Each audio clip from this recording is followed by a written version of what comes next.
Morning, everyone. I hope you all had a restful sleep last night after a very long day.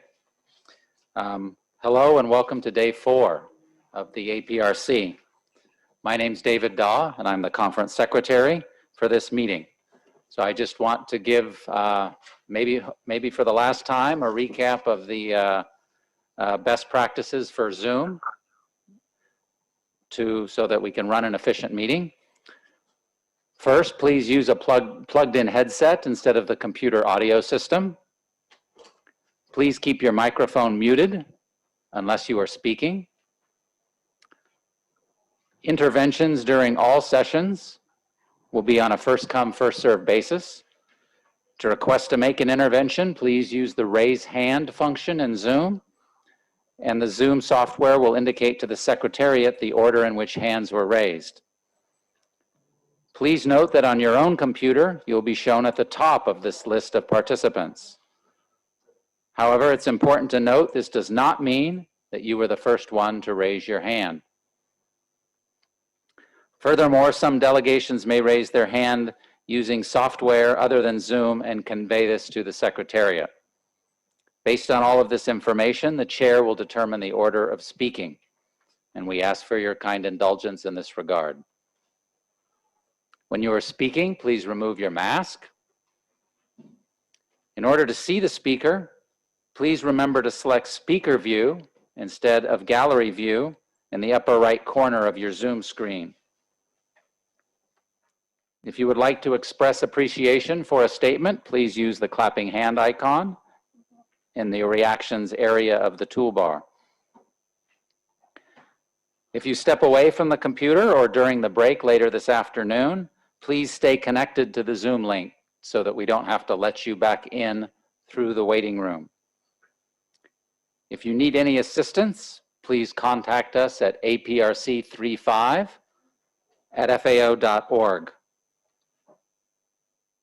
Finally, the order of the day and other information about the APRC are at the APRC website. Thank you very much for your attention on these matters.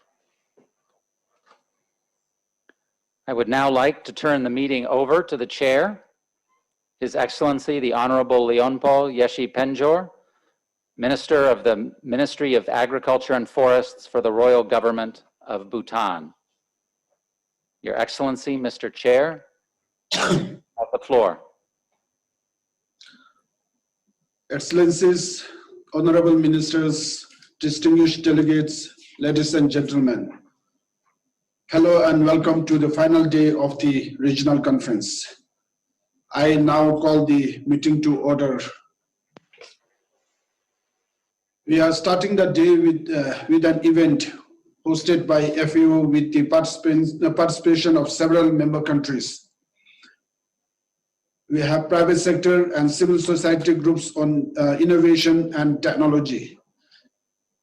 So it is agenda item 12 called Bites to Sustain Our Bites. Leveraging innovation and digital agriculture for sustainable development goals. I would like to invite Dr. Kim, the Assistant Director General and Regional Representative, to open this exciting event. Dr. Kim, the floor is yours, sir. Thank you very much, Honorable Chairperson, Honorable Ministers, Excellencies, distinguished delegates, and ladies and gentlemen. It is my great pleasure to address honorable members on innovation, one of the very important priority for FAO. This priority is even more important now in the light of profound impact of COVID-19 on economies and communities, and in particular agriculture and food. As we heard from our members yesterday and during the senior officers meeting. In this region, applying innovation has been a long-standing tradition. Family farmers, and actors along the food chain have played a big role in developing novel solutions and practices. These have helped them overcome difficult natural and climate conditions, as well as improved productivities. In combination with the adoption of modern technologies, farmers have ensured that food production has kept pace with the growth in population and contributed to the economic prosperity of the region. However, past efforts have mainly centered on boosting agriculture to produce more food, while today's focus is on addressing the root causes of hunger and malnutrition, particularly through transformative changes to our food system. This includes rethinking and re-engineering the way food is produced, processed, distributed, and consumed. It also means that agriculture produces safe and nutritious food for all and in sustainable way. With the reduced greenhouse gas emission and the use of fewer natural resources and adapting to climate change. The Asia and Pacific region is particularly vulnerable to extreme weather and other natural disasters. And building resilience to such shocks is vital. The COVID-19 pandemic has revealed many weaknesses and vulnerabilities in our food systems. Innovation is therefore critical in such a complex context. While the impact of digital and other technologies is obvious in multiple aspects of development, the impact of making differences to processes, policies, and programming are usually underestimated. Innovations goes beyond the application of new gadgets. The FAO Regional Office for Asia and the Pacific and its country offices over the last few years have increasingly put into practice innovations in partnership and business development. As you can see on the screen, these efforts explore the possible responsible application and adoption of existing and frontier technologies, tools, and approaches to empower rural households and inspire youth entrepreneurship in food and agriculture. Now we are sharing the screen of a regional innovation hub. We have established this regional innovation hub for Asia and the Pacific as a platform to share this knowledge, including first-hand experience from countries. In this regional innovation hub, we include innovation examples from member countries, and we hope that this hub will facilitate sharing the good practices, examples of successful innovation practices and the technologies. We have established a strong collaboration with our sister agency, International Telecommunication Union, on digital agriculture. You would have noted that member nations have shown strong appreciation for the e-agriculture strategies that we have jointly developed and are implementing in countries.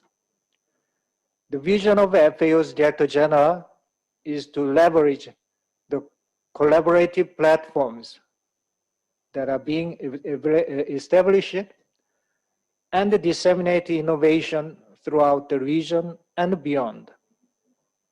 We aim to realize that by combining knowledge and expertise of FAO, drawing from its 75 years of experience, and combining with new ideas and technologies to enhance production, trade, and the digitalization across the food system.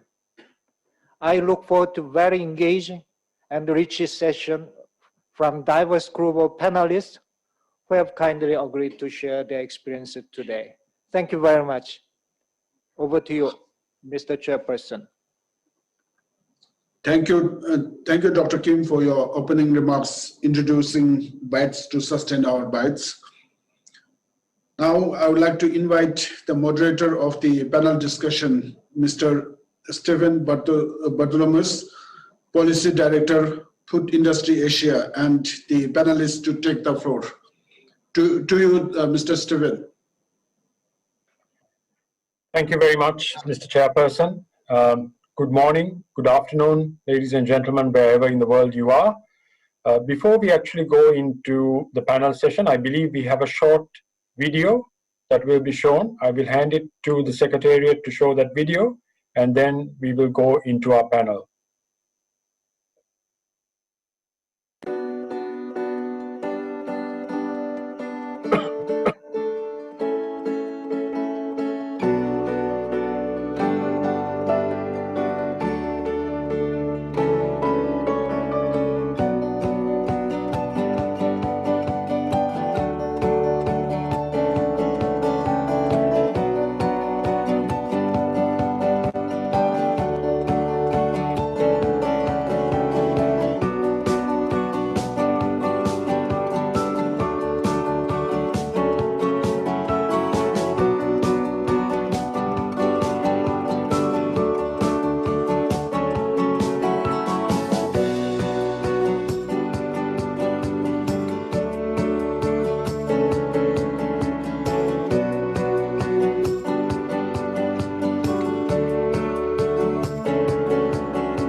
Thank you very much. And we can now commence getting started with today's panel discussion on Bites to Sustain Our Bites, leveraging innovation and digital agriculture for achieving the SDGs. Now, as we all know, the food and agriculture sector continues to be of huge importance to both the health and economic well-being of the Asian region by not only providing essential nutrition, but also driving a large share of economic output and employment. If you look at the ASEAN region, a recent report by Food Industry Asia and PwC identified that the total food value chain from farm to table contributes around $500 billion of economic output to the region, which is roughly around 17% of ASEAN's total GDP. Additionally, the industry accounts for around 113 million jobs in ASEAN alone, so about 1/3 of the total labor force. In the past 6 months, the COVID-19 pandemic has placed the global economy and all industry, including the food value chain, under tremendous pressure. Despite this, the region's food industry has been remarkably resilient in the face of these supply chain issues. But the pandemic is further undermining nutrition security, particularly among vulnerable groups. Now, the report that Food Industry Asia did in partnership with PwC identified that COVID-19 will have some lasting impacts on the food value chain in Asia. The study identifies changed consumer purchasing habits, increased government focus on food security, decentralization of production, diversification of supplier and customer base, closer relationships with smallholder producers, and finally, accelerated investment in innovation and automation among the changes that we can expect. And it is this last point that we want to focus on during today's session. Innovation in agriculture is imperative to solving food and agriculture-related challenges and achieving a world free of hunger and malnutrition. Food security is already challenged due to the low availability of arable land, climate change, deteriorating natural resources, and an aging farming workforce in the Asian region. Overcoming these challenges will require innovation and automation to ensure food and nutrition security. So, the panel this morning will share and highlight some innovative initiatives currently being employed in agriculture and food systems in the region, discuss the challenges faced by these initiatives and the policy implications, and finally, hear different views on the outlook for digitalization and its impact on the future of agriculture, food security, and nutrition. Now, we have an excellent panel this morning consisting of representatives from the private sector, civil society organizations, and the governments of several member countries. So before we start, let me introduce our panel. We have with us Dr. Makoto Nakatani, the Senior Vice President, National Agriculture and Food Research Organization of Japan. Ms. Shen Kong, the Senior Director, Digital Agriculture of the Alibaba Group. Ms. Niriksha Shetty, the India Country Director for Precision Agriculture for Development. Mr. Sala Sukaria, the Project Leader for Digital Farmhand. Ms. Cherry Atilano, the CEO of Agria. And finally, Mr. Mak Moni from the government of Cambodia. So let's get straight to the questions, and let's begin with Japan, often seen as a leader and front runner in innovation and automation. So Dr. Nakatani, I'm going to start with you. Japan is at the forefront of agricultural innovation in the Asia region. What are the outstanding innovations, particularly in farming technology and their applications? So over to you, Dr. Nakatani. Thank you, Mr. Stephen. Can you hear me? Very clear. Okay. Good morning and good afternoon, everyone. My name is Makoto Nakatani, Senior Vice President of NARO, National Agriculture and Food Research Organization, Japan. NARO is the biggest and the oldest research organization in Japan. It's my great honor to be invited to this special event. So I would like to answer your question by talking about. Sorry. Excuse me. We are person now. Can you allow me to Okay. open? No, it's okay. No, this. So I would like to answer your question by talking about Society 5.0 and smart agriculture, showing some slides and video movies. Next, please. Society 5.0 is an integral part of the Science and Technology Basic Plan decided in 2016. Its goal is to achieve economic development and solving social issues, then to build a safe, secure, and vibrant human-centered society by making full use of ICT and digital technologies, and by fusion between physical and cyberspace. And these goals of Society 5.0 are consistent with the SDGs. We believe that smart agriculture, in which problems specific for agriculture are solved through ICT and digital technologies, embodies Society 5.0. Next, please. This slide shows how the government of Japan promotes innovation through national projects. First, the government of Japan is trying to develop the innovation technologies in Cabinet Office-led strategic innovation promotion program in Japan, or we call it SIP, and then achievement of SIP are further invested by ministry agency-led project to create innovation. In SIP, NARO is responsible for innovation for agriculture. Here, NARO has developed smart agricultural technologies such as robot tractors and robot rice transplanters. Next, I would like to show the movies of these technologies. So I hope you can enjoy this video.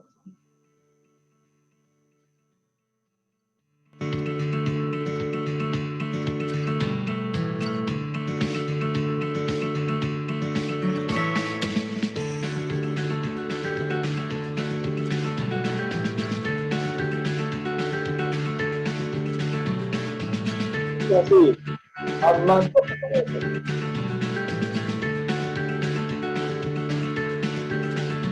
It is not remote control, autonomous braking.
So now, back to the slide.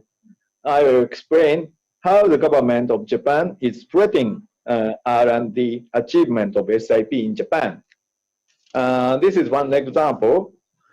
In 2019, the Ministry of Agriculture, Forestry and Fisheries, MAF, launched a smart agriculture demonstration project at 148 demonstration farms throughout Japan in order to spread smart agricultural technologies developed by SIP. As seeing is believing, every farmer in Japan can come to see to the demonstration farms. Next, please. This is last slide. This is an example of such demonstration field whose agriculture is specific to Japan, so to speak, agriculture in a hilly and mountainous area. In such area, it's difficult to expand the scale of farming because of the steep slope and limited arable land. Three promising smart agricultural technologies were introduced to a demonstration paddy field of group farm. They are an optional fertilizer application machine for each field and combine harvester with a grain quality meter and a remote controlled weed mower. A trial calculation revealed that yield increase 8% and economic profit of the farmers increased 35% at the best.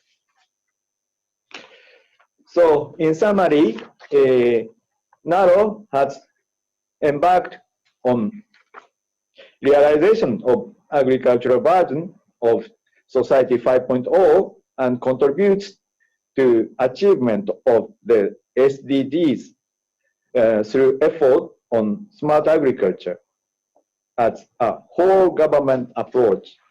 Thank you very much for your attention. Thank you very much, Dr. Nakatani, for sharing those examples.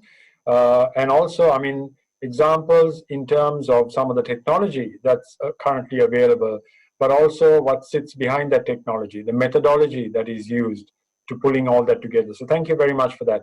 I'll now turn to the private sector, and we are delighted to have Ms. Sheng Kong from the Alibaba Group. And as we all know, the Alibaba Group is a group that really embraces technology. So, Ms. Kong, I'd like to ask you, the global and obviously the Asian food supply chain has undergone tremendous adversity in the face of COVID-19. How has a technology-driven company like Alibaba responded to the recent supply chain disruptions? And how have you stepped in to support food production from farm to table? Over to you, Ms. Kong. Yeah, thank you, Stephen. Yeah, hello everyone. It's my pleasure to join this panel discussion. So according to your question, I think due to the efficient and effective control of the China government, the impact of COVID-19 in the countryside was not that serious. But during this special period, the transportation of farm products became a tough issue. While with the development of logistics in the past 10 years, it played a significant role during this period with the transportation of not only the farm products, but also I think a lot of medical supplies to the needed areas, and also a lot of food and farm products from the rural areas to the cities. And I think during this period, an important innovation is the instant development of our health code. So at that time, everyone has a special ID. So there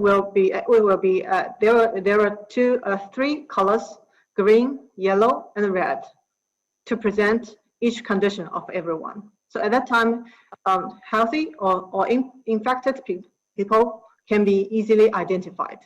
And during this period, all the routes of drivers and trucks can be tracked and digitalized, which can be strictly controlled to ensure the safety of products delivery. And I think at that time, a huge amount of farm products have been stuck in the rural area, which cannot be transported in the normal way. So Cainiao, in our 1BU in our Alibaba Group, undertook the organizer of transportation.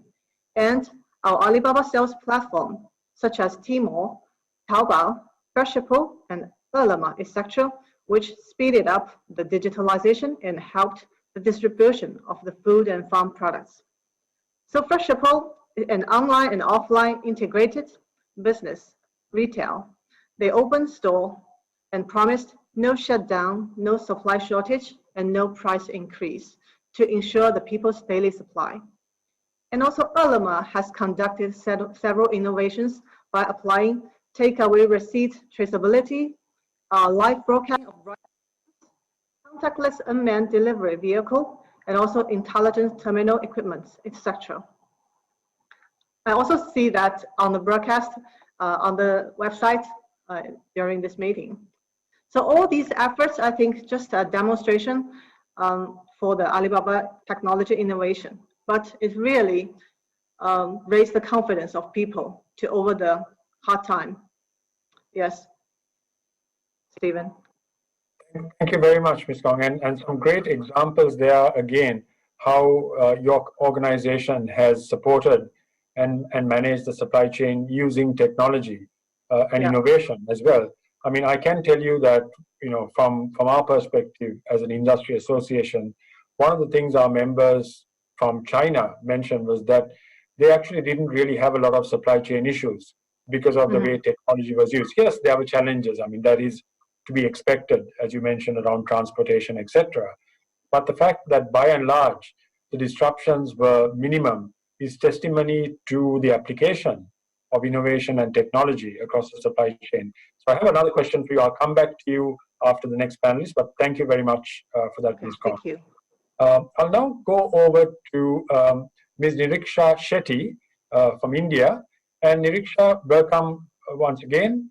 I'd like to ask you a question around sort of the whole inclusiveness factor. So how do we ensure the inclusiveness of innovation practices among youth, gender, indigenous groups, etc.? And how can we overcome this digital tech divide between region, between generations, and gender that seems to exist when we look across the Asian region? So over to you, Ms. Shetty. Thanks, Stephen, and pleasure to be here. I think you asked a really relevant question, and one that I think most organizations that work with technology are grappling with. To give you a sense of what PAD does, you know, we provide customized, actionable digital extension to smallholder farmers, typically via mobile phones.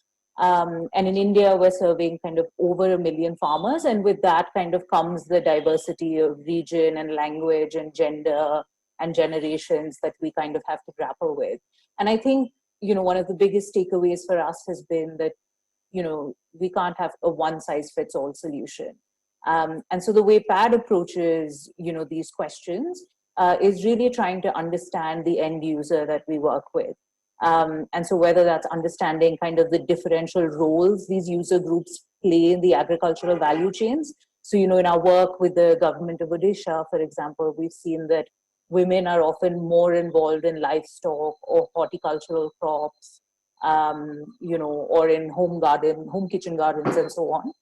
And so, you know, we would then try to understand both the type of content that would be relevant to these user groups, as well as, you know, what is the technology that is available to them. You know, in the ideal world, everyone would have like smartphones and you could design all these really rich kind of visual content. But I think we have to be very realistic about what is available to the users that we work with.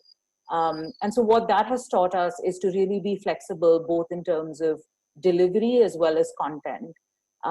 So I'll talk first about the delivery aspect. I think one thing we've learned is we are not trying to kind of replace the existing extension systems, right? We view digital innovations as a complement to kind of strengthen the entire ecosystem.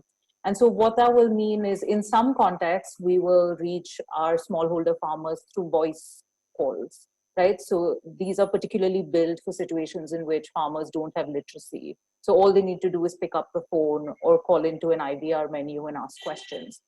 But then in some cases, you know, women or indigenous groups may not even have access to mobile phones on an individual basis. And so in those situations, you really need to think about what are kind of the existing infrastructure that you can plug into. So one example I'll give you is in India, a lot of women are involved in kind of the self-help group network, or there are lots of like grassroots organizations working with women through kind of cluster-based approaches. And so what we've done is we've kind of tied up with those government departments or tied up with those grassroots organizations. And so even though like the 20 women in a self-help group may not have a cell phone, there will be a community resource person or the self-help group leader that will have a cell phone. And so then our interventions are, how do we kind of nudge these kind of change makers to share information with a wider group? Or how do we kind of crowdsource information from this wider group and make sure we're still able to capture the data from them, right? So one of the biggest things you need for technology to be successful is you have data about who you're working with. And often these groups that you described are the ones that are the most excluded from it. Similarly, on the content side, I think we do a lot of kind of, focus grouping and feedback, human-centered design principles to test our content with the end users. So when we designed our kitchen garden content, we actually went out into the field. We tested each of our messages with the women that would be receiving them. And even the small nuances, right? Like, this word is too technical, or this input isn't what it's called in my local village. I think those can make a big difference between both building trust in the service and adopting the recommendations we do. I'll end with the last thing, which I think is a real principle of how PAD works, which is to continuously monitor, learn, and iterate. And so we do a lot of kind of data analytics, feedback surveys, impact evaluations, to kind of learn how these different user groups engage with our services. One of those showed us that women are a lot more engaged with, for example, the kitchen garden content than say, more generic advisory on a staple crop like paddy. And that kind of shows us how to continuously improve both the targeting as well as the quality of our advice. So I think really one of the biggest gaps is capturing data on these excluded groups and then designing and improving your interventions around that. I will pause there. Thank you. Thank you very much, Nirisha. I think some great insights from you. And I think, what you said, that one size doesn't fit all, is very important to remember. I think you need to know who your target audience is, who are you targeting, and what is relevant to them. So I think some of the stuff that you mentioned there about mobile technology, etc. We sit in some of these large urban areas, cities, and if our internet speed drops slightly, we are very unhappy. These people, as you said, don't even have access to a smartphone. They are sharing perhaps one mobile phone amongst a whole village. So you really need to know how to get to that audience. And I'm really happy to see how you've applied technology, even with people, as you said, who are illiterate. I mean, if it's pointless sending them text messages or a 3-page paper if they can't read it. So you've got to actually spend the time speaking to them. Thank you very much. And I will come back to you with a follow-up question as well. And I'd like to move now to Mr. Sala Sukaria, who is the project leader for Digital Farmhand. Sala, welcome. And I'd like to ask you, innovation and technology are all important aspects to enhance agricultural productivity in the region. But we also need to be mindful that a lot of our farmers are rural smallholders. What are some of the difficulties that you have observed, or your organization has observed in the field, for smallholders to adapt to the new technologies in their own farming practice? Over to you, Sala. Thank you, Stephen, and it's an honour to be here today. So the activity that we had, so behind me you can see some various images of a platform that we called the Digital Farmhand, which was a mobile, remote-controlled or robotic platform that has a number of different sensors on board, and it can do various tasks on a farm. And it was 10 years of R&D work, and then we had the opportunity to take it to Indonesia, Fiji and Samoa to try it on these smallholder farm plots. And then I guess to answer your question directly, there was some challenges, and we had to learn about those challenges and adopt the technology to it. One of them was the unstructured nature of the farms. So when you go from one farm to another farm, you have different structure and different properties about those farms. So we had to develop the technology to be very modular and very easy and very adjustable on farms, and that you could take it and drive it onto the back of a vehicle and take it from one farm to another and then readjust it very easily And we could do that over many different farms over a single day. That was one of the key elements, was around the unstructured nature of the farm. Labour is an issue, and we touched on that earlier before, and especially with the younger generation moving into the city, it's very hard to find the labour on the farm. And so the farmers were telling us that it was important for us to develop technology that could do things like weeding or spraying or even harvesting. The problem that you have, obviously, though, is that you have to reduce the cost of the technology in order for that to work, because unlike in a corporate farm, it's usually mum and dad that work on the farm, on a smallholder farm, and they don't evaluate the cost of how much effort they put into it. So you have to keep driving the technology down. And we found things like 3D printing helped a lot, especially to localize that technology to help specific elements on those farms. One of the key areas that we also found was agronomy.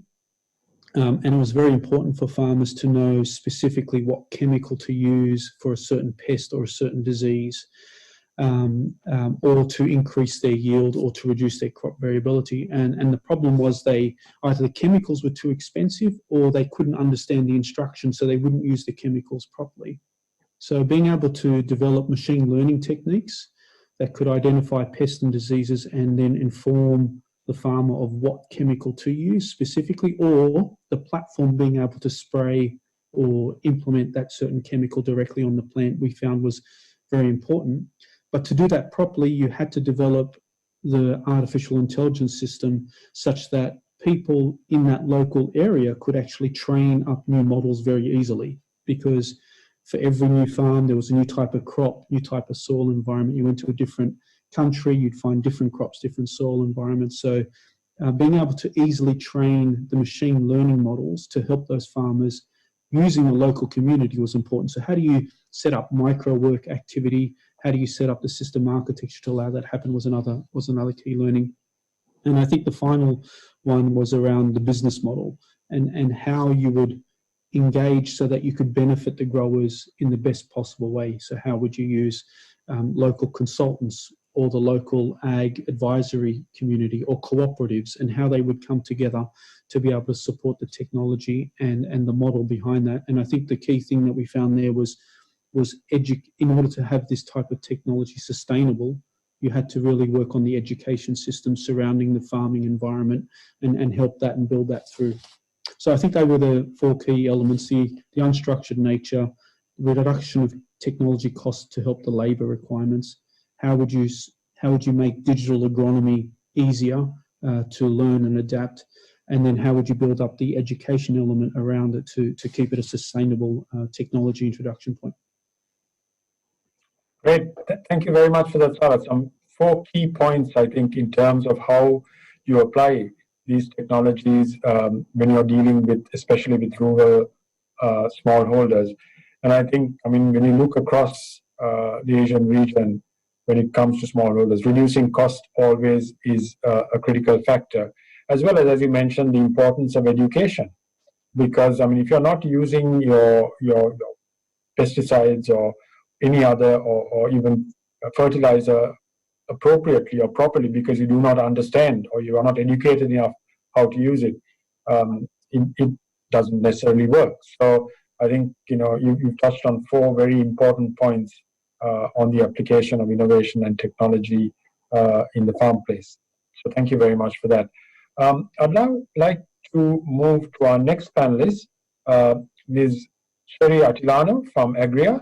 Welcome, Sherry, and I'd like to ask you, what do you see as the opportunities and challenges that smallholder farmers face in adapting innovative approaches and new technologies to the way they approach farming? Over to you, Sherry. Yeah. Thank you very much, Stephen, for inviting me to be in this panel, and also to UNFAO, the region. I think I'll discuss a bit about our business model in the Philippines, knowing that we're working with smallholder farmers around 1 to 2 hectares of land. So our business model, we design it into a family farming approach and consolidated farmer groups. So basically, we don't really work on individual farmers because there's no economies of scale. And aside from the economies of scale, there's just a waste of time to talk to one farmer without really more effective and comprehensive intervention, especially if you bring technological innovations on the ground. So how do we support our business work? We have a farm school that is actually more of our hub to educate our farmers on what are the current sustainable ways on innovations. For example, if there are sustainable agricultures aligned to SDGs, also a lot of digital platforms that are happening right now. So far, I will talk first on opportunities. I guess there are increasing technological innovations on input use efficiencies, where we teach farmers on how to actually use their input in the more efficient way. But at the same time, recognizing the fact that our natural resources are getting scarcer by the hour. And during this COVID pandemic, also, we realized that post-harvest loss is becoming really high. So much goods are actually stuck in the farming communities. And I'm so happy. I need to mention our Department of Agriculture Secretary William Dar for being so bullish and really helping our farmers to bring goods in Metro Manila, despite the logistical nightmare that we're experiencing during the lockdown in the Philippines. Another opportunity, I guess, is working with youth and women in the agriculture sector. I find this very effective in our farm school. Since we started the farm school that is nationally accredited by the government of the Philippines in 2017, two areas there. Every time we teach innovation in the farm school, a lot of young people are actually enrolling in the farm school. So from less than 10% right now, after 3 years, we increased to more than 50% enrollment for young people to go into agriculture. So somehow it's addressing the problem of young people leaving the farm because there's no money on the farm. And right now they're more trying to stay in the farm to help their parents. And second one, I think the opportunity to work with women farmers. During this COVID-19 pandemic, my company launched the Move Food Initiative, where we actually help right now more than 20,000 farmers in our platform applied, and more than 34 farming cooperatives and associations are in our platform. They applied, and most of the people we communicated are actually women. The women are more equipped in using their cell phone. They answer very diligently, because every time I ask them, they would say, Miss Sherry, because I'm the one budgeting at home. I'm the one feeding my family. I'm the one getting worried when there's no rice on the table, there's no food on the table. I'm the one getting worried when there's no money in the household. So they're more significant in the operation. And at the same time, aside from that, the effectivity of the financial literacy is very effective when we engage with the women farmers in our work. So in our family farm approach, every time they need to onboard their family to our company, they need to sign a letter of intent in our company that it's not only the husband that is involved, but also the wife, and that the eldest children in the family must be involved in the operation. Because if you're talking about sustainability and feeding people in the long haul, I think we need to really address that fact that farmers are aging. Another one on the digital that I must touch, we don't only work on the production side, but we also work on the digital side. So in the entire digital side that we've been working for the last 5 months during this COVID pandemic response, a lot of youth are actually more aware on using online platform to help sell the products of the farmers. So it's so safe to say that because of digital innovation on online system of accessing food, a lot of young people are launching apps left and right. But also, I would really encourage that we need to support them on financial support, business mentoring, because it's not like you launch an app and that's it. It's cool. But they need to see the business stability of the work. On the challenges side, I must say that there's still a lack of access to information. Extension services should be supported, and also financial support, because when technology is there, without the financial support, the farmers will say no to that one. And next one also is infrastructure support. If there's technology, if there's no infrastructure support, it's also a waste of time to work on the farming communities. And lastly, hopefully we can develop technologies that are really adaptable to local conditions. So research and development is something that is still challenging, and hopefully, it must be given enough intervention. I really believe in the power of R&D and extension work to progress our digital agriculture. Thank you. Thank you very much for that, Sherry. And I think you raised a very important point about the role of women in agriculture. And too often, while we all know that they play a critical role in agriculture and actually across the whole supply chain for that matter, even and coming all the way to the consumer, sometimes we don't give them enough credit. And I think it's important that you've identified this group and you are working with them. So thank you very much for that intervention, Sherry. Finally, I'd like to go over to Mr. Mak Moni from the government of Cambodia. Welcome, Mr. Moni. My question to you is, what policies, investments, and approaches does your government provide to adopt innovative technologies in smallholder agriculture? Over to you, Mr. Moni. Thank you very much, Mr. Chair, and good morning, ladies and gentlemen. I would like to introduce myself. I am Mak Moni, Director of Department of Planning and Statistics. And regarding to the question related to the policy investment approach to our government provide to adopt innovative technologies in small holding agriculture. So far, our policy intend to modernize of agriculture sector with the strong focus on the diverse productivity, diversification, and commercialization.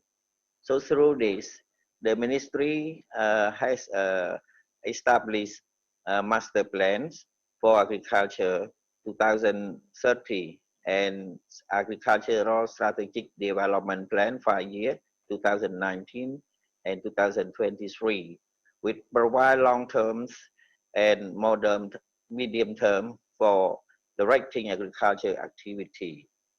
As the agricultural sector strategic development plan set out 5 programs to achieve the vision and mission of the agricultural sector. Each program focus to both innovation of improving production, crop, livestock, aquaculture through the increasing use of modernization, emerging extension skill, solar energy for agriculture production, etc., and public service delivery, development of website, application, and other information system available for smallholder farmer and trader, connectivities, inform emerging policy, and tool for relevant stakeholder. The agriculture extension policies is now under revision and adopted to the emerging extension policy services for private sector and development partner for the smallholder farmer to apply. And for the implementation of existing law, such as the Plant Protection and SPS law and agricultural contract farming law to ensure the food security and markets. With regard to the investment, the ministry consists of 2 sources of funds, development government funds and development partner funds, to implement activity that indicated in our 5-year strategic development plans. For the approach, the use of ODA, funded project and program to adopt new innovation and ICT for the beneficiary and for farmer in Cambodia. Best practice from advanced developing country and developed country a good example for Cambodia farmer and private sector to learn and apply. So this is the policy that trying to show the development of innovation in the agriculture sector in Cambodia. Thank you, Mr. Chair. Thank you very much, Mr. Makmoni, and it's enlightening and also very nice to hear how the government of Cambodia is actually applying innovation and technology and moving forward with its agriculture practice. Unfortunately, we have just 3 minutes of time left to close this session, and I'm going to use my discretion as the moderator to ask one question where I'm going to give you a minute to Cherry, Sala, and Niriksha, because you all work with smallholder farmers. And this is a question that interests me personally because of the work that I do with the private sector, but also because this is a conference organized by FAO. And I'm going to go in the order of Niriksha. I'm going to start with you, then with Sala, and then with Cherry. And remember, you have 1 minute. I will cut you short if you go beyond that 1 minute. So my question to the three of you, starting with Niriksha, what can organizations like the FAO, governments, and perhaps even the private sector do to support automation and innovation for smallholders? Niriksha, over to you. And you've got a minute. Thanks, Stephen. I'll echo kind of what Sherry already got at. I think facilitating access to data, there's a lot of rich data out there that various organizations collect, and they're behind these kind of firewalls. So the more we can kind of share and learn and create kind of a unified database, I think a lot of us can use that to increase the kind of automation and innovation that we do. And then the second, I think, is really investing in infrastructure, whether that's telecom connectivity, whether that's markets, whether that's value chains. I think that's where governments particularly have a huge role to play, because we can deliver extension, but if kind of the theory of change doesn't follow through, then there's only that much smallholder farmers can do with information or recommendations. I will stop at that. Thank you, Niriksha. That was just under 1 minute. Well done. Sala, over to you. Same question. Thank you. For me, it'd be investment in human capital, especially around education elements. I think that technology is going to get easier to implement. It will become cheaper. It'll become more widespread. So it's about facilitating the human capital around it that allows you to bring all that together specifically for that localized environment. Thank you. Thank you very much, Sala. Very short and concise and to the point. And finally, Cherry, same question to you. Thank you, Stephen. I guess the FAO and other organizations can increase investment to build a better research extension farmer linkages, that will build our human capital in agriculture stronger, our farmers more educated and capable to actually adapt to these technologies. And lastly, increase investment on infrastructure support to make everything happen. Thank you again, Cherry. Thank you. We've done really well. We've kept to time. So just very quickly in summary, what I'd like to do, first of all, is to thank my panelists, Dr. Nakatani, Ms. Kong from Alibaba Group, Niriksha Shetty, Mr. Sala Sukaria, Sherry from Agria, and also Mr. Makmoni from the government of Cambodia. I think what we've learned from this session is that there is an acceleration of digitalization and automation in the agricultural sector in Asia. It is happening in some way in a bit of a disproportionate manner. You've got the government of Japan that is way ahead of sort of everybody else, and perhaps other governments are now only developing policies and methodologies to bring the agriculture on that journey. I think also what we have to remember at the end of the day is that the vast majority of our farmers are smallholders, and that is a critical and important target group that we have to be mindful of. Whatever technology, whatever innovation we develop, it's about one size doesn't fit all. So you need to adapt and adopt your technology to who your key stakeholders are. With that, thank you very much, everybody. Thank you to my panelists once again. And I will now hand it over to the chair. Thank you. Okay. Excuse me. Good morning. I'm Chu Dongyu from FAO. Moderator, can I have 1 second? Yeah, absolutely. Please. I just want to ask all the government, private sector, farmers, remember one sentence. Now in the digital world, all the agricultural digital tools, apps and so on, is a new farmer's tool.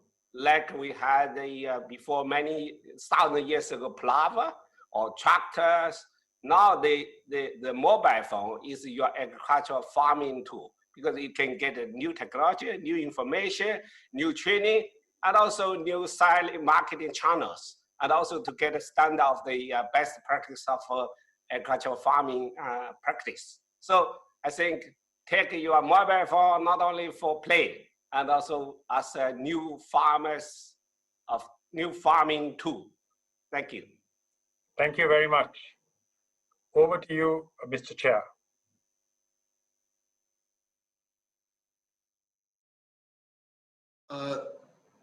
Thank you, Stephen, for the excellent moderation, and then thank you to all the knowledgeable panelists for your lively discussion. And of course, I also would like to thank the Director General of FAO for coming in with the very concise information, but very important information for the modern agriculture practices. Now, I would like to invite our colleagues, the honorable ministers and distinguished delegates, if there are anyone interested to make your interventions. I would like to invite for your feedback or some comments on the presentations that has been made by the panelists. I see the flag of Korea. Korea, you have the floor.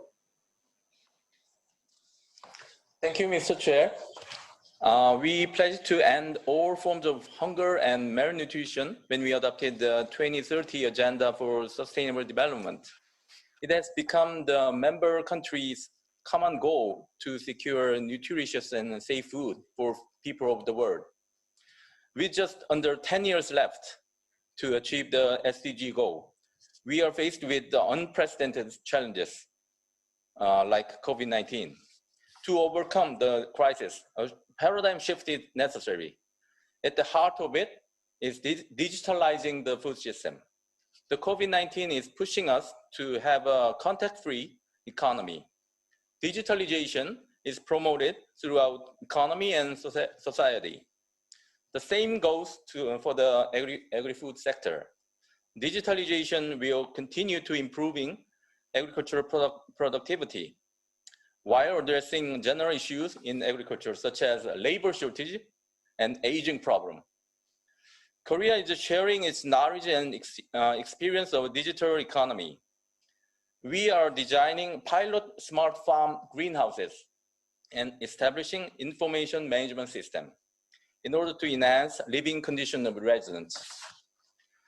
Adopting new technology allows improvement of their climate resilience as well. Recently, Korea introduced a Korean New Deal initiative to overcome COVID-19. Korea plans to promote digital innovation in the overall industries based on data, network, artificial intelligence. We also plan to improve agricultural productivity with smart farms through systematic big data collection, while reducing distribution costs by online trades. Experience of digital agriculture will be broadened so that more can be shared with the international community. However, it is not easy to transform the agriculture sector with the digital technology alone. Multilateral cooperation and investment in ICT should be in place. In this context, I would like to highly appreciate FAO's support to establish the international platform for digital food and agriculture in order to raise awareness of digitalization. and to share policy recommendations and best practices. Going forward, I wish Asia and the Pacific can go one step closer to achieving SDG through this platform. Thank you very much.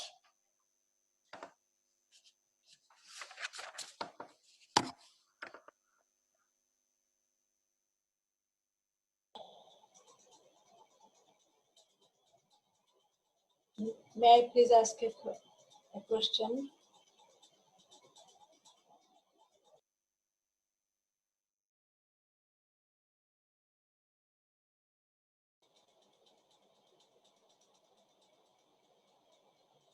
I have a question to those who are talking about gender.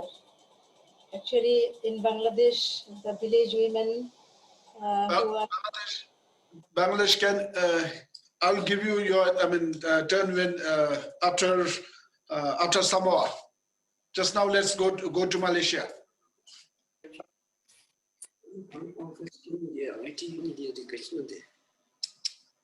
Thank you, Mr. Chairperson. Thank you to all the panelists for their excellent presentations. Malaysia welcomes the emphasis on the digital economy, digital technology as catalyst to improve agriculture planning and monitoring and implementation. The document provides useful evidence in the form of success stories in many countries on the influence of digital technology toward achieving productive and sustainable agriculture. Malaysia noted the challenges identified in the paper with regards to the possible impediment to promote digitalization of food and agriculture in the region and would like to emphasize on the following. One of the main concerns on digital technology is on the digital gaps it may create, especially between smallholders and multinational companies. Illiteracy in technology, unaffordability of internet and gadgets, as well as poor internet coverage in rural areas are some of the key impediments faced by rural farmers that need to be addressed. Hence, promoting digital technology in agriculture policies must be accompanied by targeted measures for smallholders, such as education, incentives, financing, and private sector participations. Malaysia noted the suggestion in paragraph 118 on the potential intervention on multilateral cooperation and investment in ICT infrastructures as potential solutions.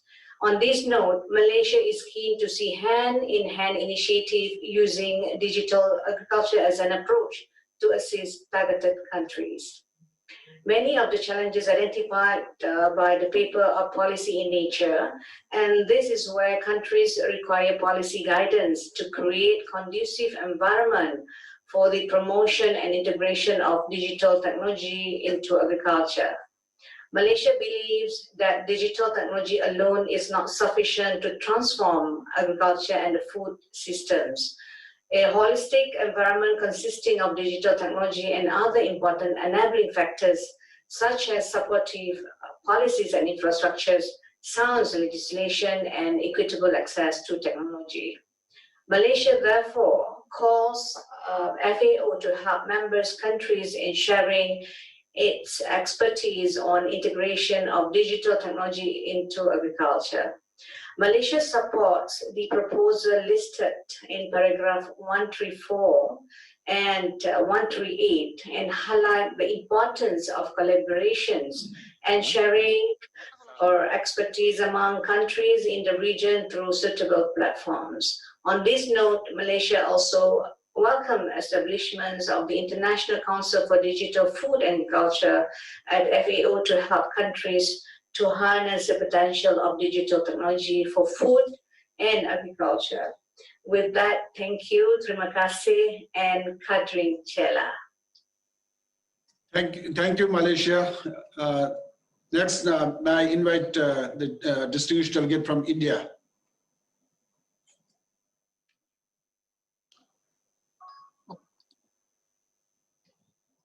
Thank you. Thank you so much, Chair. India recognizes the efforts of FAO towards digitalization of agriculture and appreciates the renewed vigor evident in the 35th APRC. ICT has enabled many countries, including India, to tide over the present crisis of past many months, when other modes of communication and transactions were neither possible nor advisable. Digital India is taking rural connectivity to all 250,000 local institutions of self-governance through 350,000 common service centers.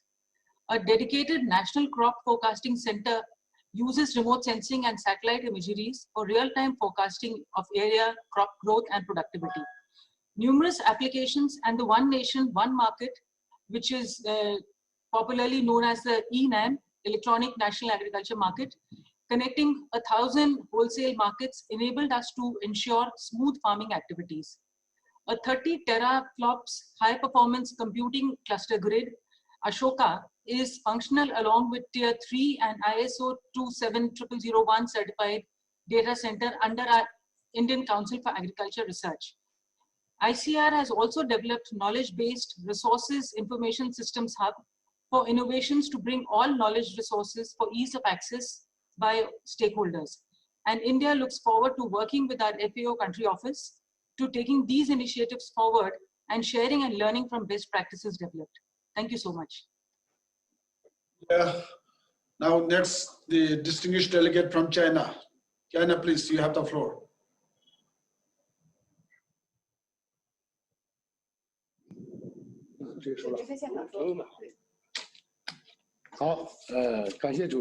Thank you, Chair.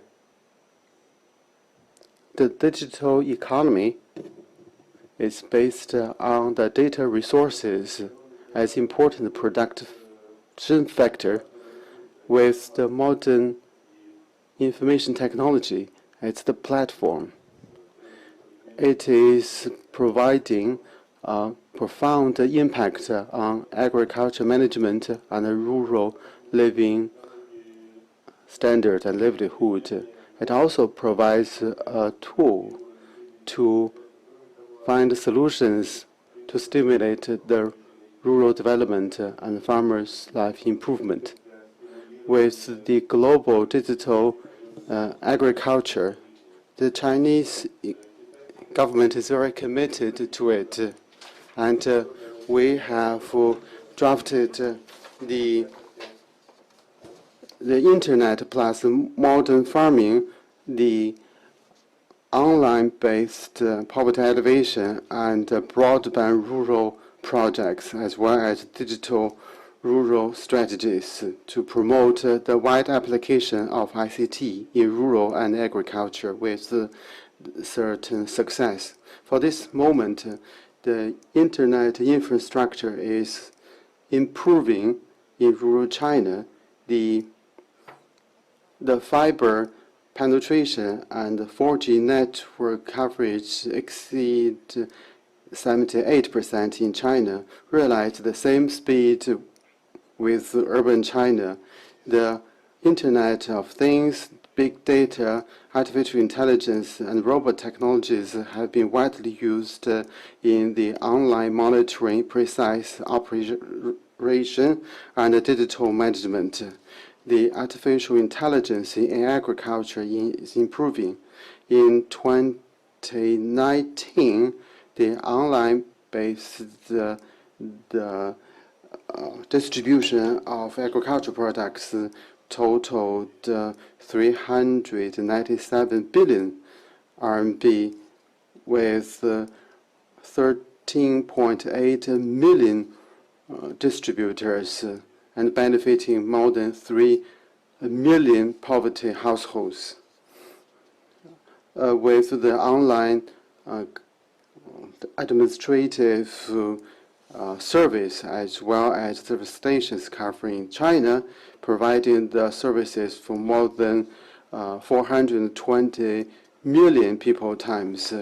Last year, the smartphone application training exceeded 30 million people times.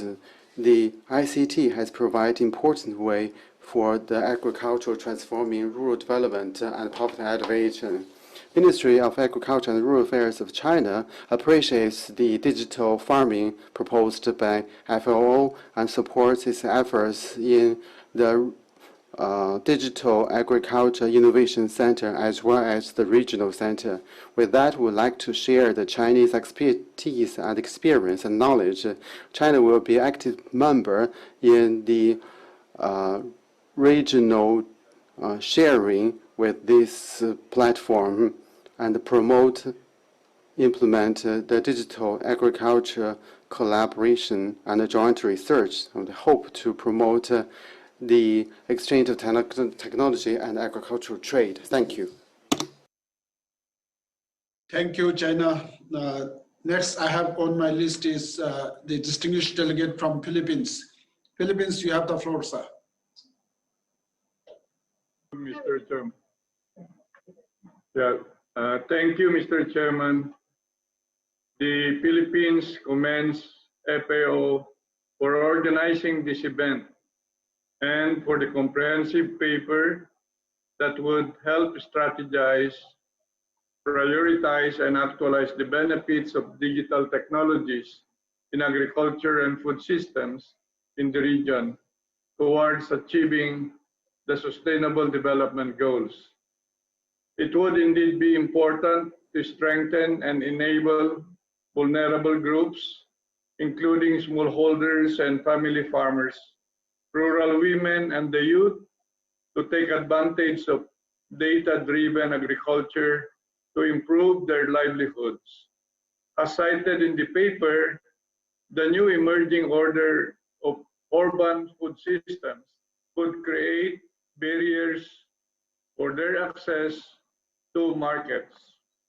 This discussion is timely as Philippines has just developed a digital transformation roadmap for the agri-fishery sector aimed at accelerating the integration of digital technologies in the food value chain and logistics, benefiting both producers and consumers. We are grateful and encourage continuation of FAO projects in the country that empower key actors to make more effective and timely decisions by providing them comprehensive and near real-time access to ICT-driven crop production and risk and damage assessment information and tools such as the use of drones and dynamic cropping calendar. For the fisheries sector, FAO extended assistance in developing and piloting an ICT-based aquaculture resources data inventory and mapping system that help enhance the country's aqua farm data collection system. Partnership with the private sector and international research institutions also facilitates the digital inclusion of smallholders, such as the case cited in India, where Microsoft, together with the International Crops Research Institute for the Semi-Arid Tropics, ICRISAT, has developed an artificial intelligence-based sowing app that enables smallholder subsistence farmers to receive precision agro advisories based on the weather and other parameters. In the Philippines, we have put in place a data lake by an e-hand app with the help of Accenture, purposely to monitor harvest of most of the critical commodities in agriculture, including the marketing of agricultural commodities of farmers. Data is placed in a lake that can be used by decision makers. Now, in the light of this COVID-19 pandemic, Mr. Chairman, e-commerce in Philippine agriculture has now been accelerated as a result of this pandemic. We have institutionalized this. The Department of Agriculture has put up e-Kadiwa, where 32 vendors and 6 exporters and 3 logistics providers are now part of this ecosystem. Again, we are one with the whole countries of Asia Pacific in institutionalizing precision and digital agriculture. Thank you and good day. Maraming salamat po. Thank you, Malaysia. Now, next I have on my list is the distinguished delegate from Myanmar. Myanmar, you have the floor, sir. Thank you, Mr. Chair. Yeah, firstly, Myanmar is very thankful to all speakers for sharing their innovative ideas and experience in digital agriculture. Mr. Chairman, innovative technologies are spreading rapidly. For example, blockchain, 4G and 5G, precision agriculture, the Internet of Things, and others. Myanmar appreciates Vice to sustain our Vice leveraging digital agriculture for SDG goal. The initiative highlights that food and agriculture system will need a quantum leap to achieve SDG targets by 2030, while safeguarding an already fragile ecosystem and environment. In view of this, Myanmar has drafted agriculture modernization and extension strategy with support of FAO, but Myanmar still need to develop e-agriculture strategy and necessary application. In addition, FAO also supported the establishment of drone team in ministry and provided trainees in agricultural production, assessment and disaster and agricultural research, etc. In 2018, FAO and ministry conducted flood assessment with drone in flooded area in Myanmar. Among FAO initiative in digital innovation, Myanmar love to share the success story of Myanmar in 4-Army-1 control and monitoring system, supported by FAO through TCB emergency project. The first 4-Army-1 infestation was detected in maize area in upper part of Myanmar during August 2018. In the same year, another infestation was reported in lower part of Myanmar Delta region. The emergence of rapid spread of 4-Army-1 seriously threatens the food and income security of thousands of smallholder farmers in different 4 regions where produce over 80% of maize in Myanmar. In the first year of 4-Army-1 infestation, the farmers did not understand how to control, but they sprayed chemical insecticide with overdosage.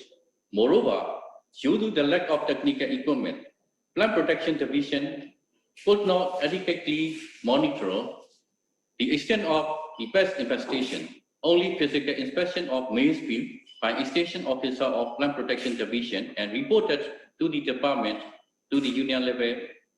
I am very grateful to FAO for help to early monitor and disseminate timely information of horse quality system, which is sustainable approach to the farm management involving 2 components: 4-Army-1 monitoring and early warning system, mobile application, and pheromone traps. FAO trained to extension staff how to monitor 4-Army-1 by the use of pheromone trap and mobile application. The beneficiary number of 60 extension staff from Plant Protection Division. The mobile application allows farmers to access early up-to-date information of the 4-Army-1 infestation, timely dissemination of information to farmers and other stakeholders on the presence of 4-Army-1, and planning and decision for early action to manage and control. Finally, Myanmar would like to ask to FAO to take into account how to fill knowledge and education gap for smallholder farmers. Secondly, Myanmar asks to FAO to continue support on new technology for leap and bound improvement and by the millions of gigabytes. Thank you very much. Over. Thank you, Myanmar. Now, next I have on my list is the distinguished delegate from Samoa. Samoa, you have the floor, sir.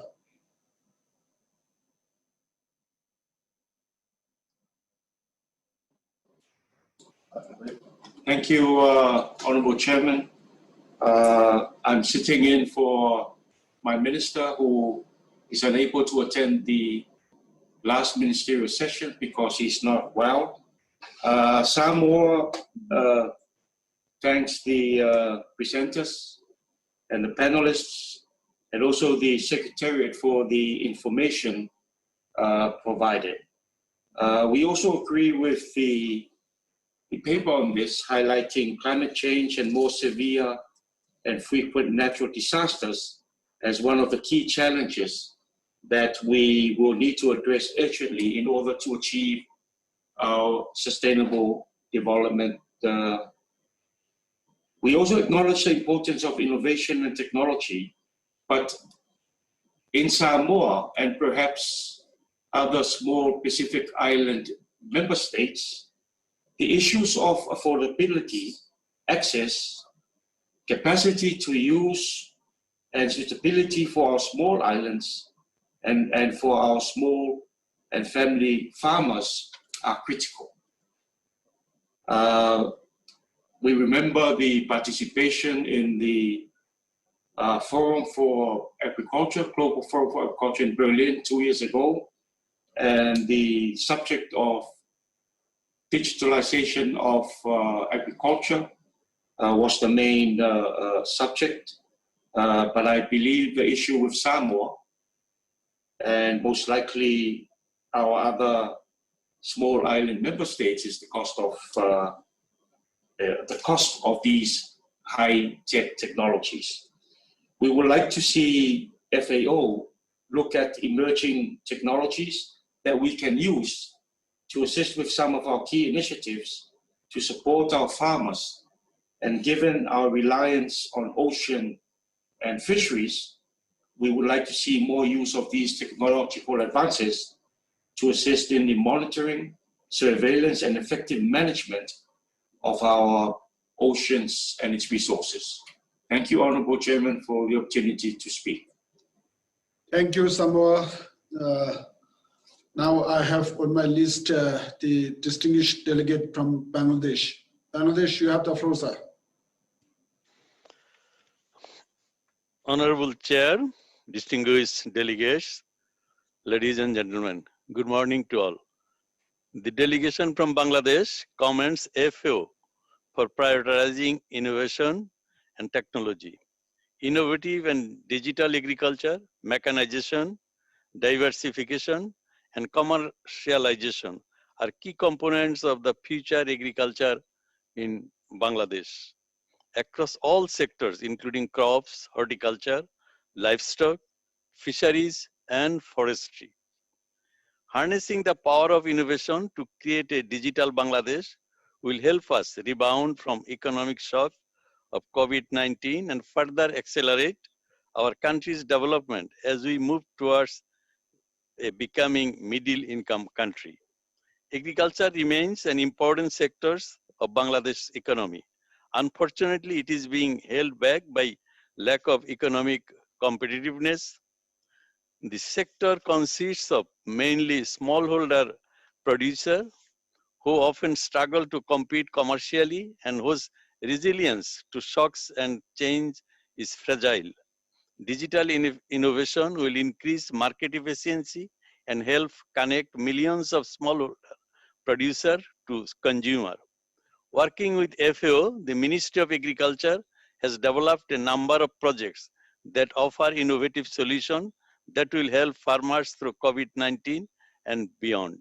For example, working with FAO, the government of Bangladesh have developed an online platform for remote sales and delivery of agricultural products from farmers to wholesalers and consumers. The Missing Middle Initiative project set up 55 call centers that facilitate the sale of commodities like milk, eggs, potatoes, vegetables at a good price for more than 8,000 smallholder farmers who belong to the producer organizations. Farmers can buy the fertilizer, seeds, animal feed, and other agricultural inputs they need to produce their food and access agricultural advisory services. This pilot project shows that e-commerce is helping to keep farmers safe and boosting their income and profits. The smallholder agricultural competitiveness project is working to enhance the competitiveness and resilience of smallholder farmers group in Bangladesh. The project aims to scale up innovation that include market-led farmer, field school, development of value chain for high-value commodities, water management infrastructure of small-scale farmers, and portable irrigation kits and digital platform for real-time field reporting. While value change and innovative improvements are effective at national level, the government of Bangladesh recognizes FAO unique position globally as well as to the focus on food safety standards and modern agro-processing, and we request FAO to consider how to more effectively build regional dialogue to prepare countries to gain access to regional and global markets. Finally, Mr. Chairman, we would also like to highlight the need to seek effective means to working with the private sector on real-world solutions that will unlock the full potential of our innovation and technology in food system. Thank you, Mr. Chairman. Thank you. Thank you, Bangladesh. Now I have the distinguished delegate from Papua New Guinea. Next, I have Cambodia. So the floor is yours, Papua New Guinea. Thank you, Mr. Chairperson. Papua New Guinea is well placed to benefit from the digitalization of food and agriculture due to the formalization of an e-agriculture strategy 2017-2023, made possible by the technical assistance of FAO and ITU. The vision of PNG e-agriculture strategy is to transform the agriculture sector in PNG through innovative information and communication technologies. The strategy will help guide the stakeholders through a holistic approach in capturing and better utilizing best opportunities in ICT in PNG's agricultural national development. Effective deployment of ICTs in agriculture by 2023 will make transformative impact on the agriculture center in PNG.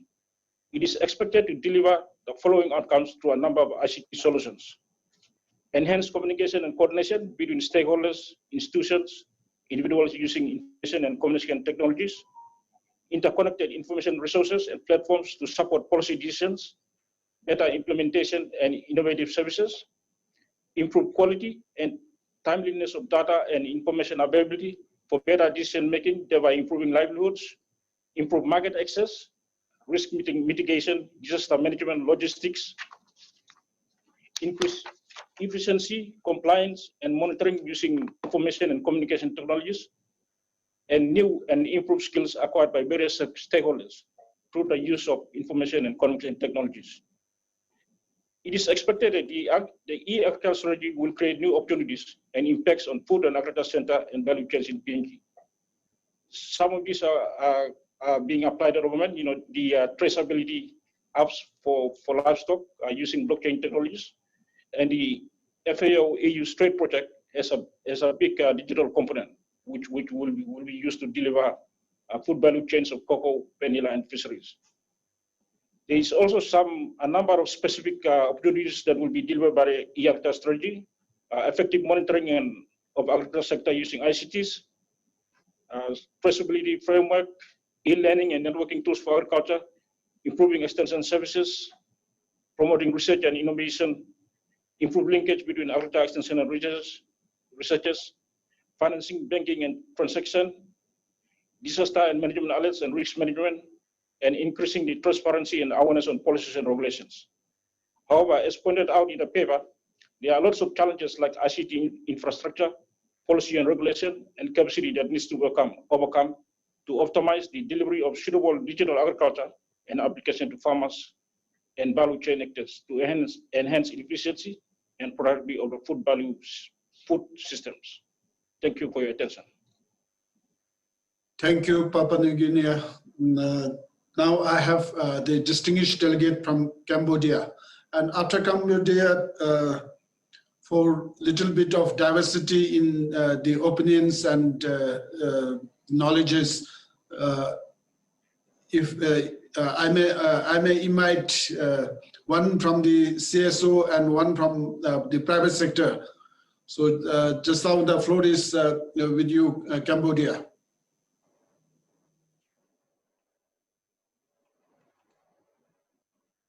Good morning, Mr. Chairman. Allow me to speak on the Ministry of Agriculture, Forestry and Fishery of Kingdom of Cambodia. I representing my minister to speak in this event. And first of all, let me share my country experience in regarding to the use of innovation and digital technology in agriculture to share among our colleagues, our distinguished delegates who attend this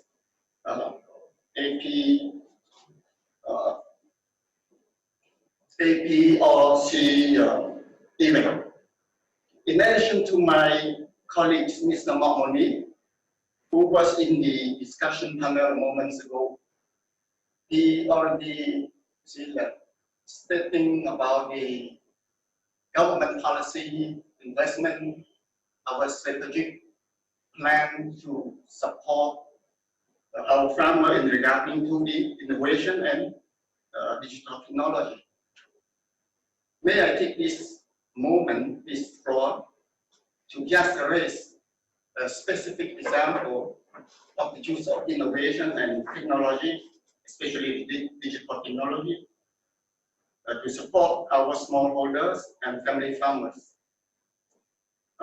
I highlight 3 or 4 different levels of playground in the use of innovations and digital technology in the Kingdom of Cambodia to support our small farmers. The first one is the government intervention with the farmer, meaning the government officers at the level of, let's say, provincial or district level or commune level to work directly with our farmers, especially in the wake of the COVID-19 pandemic.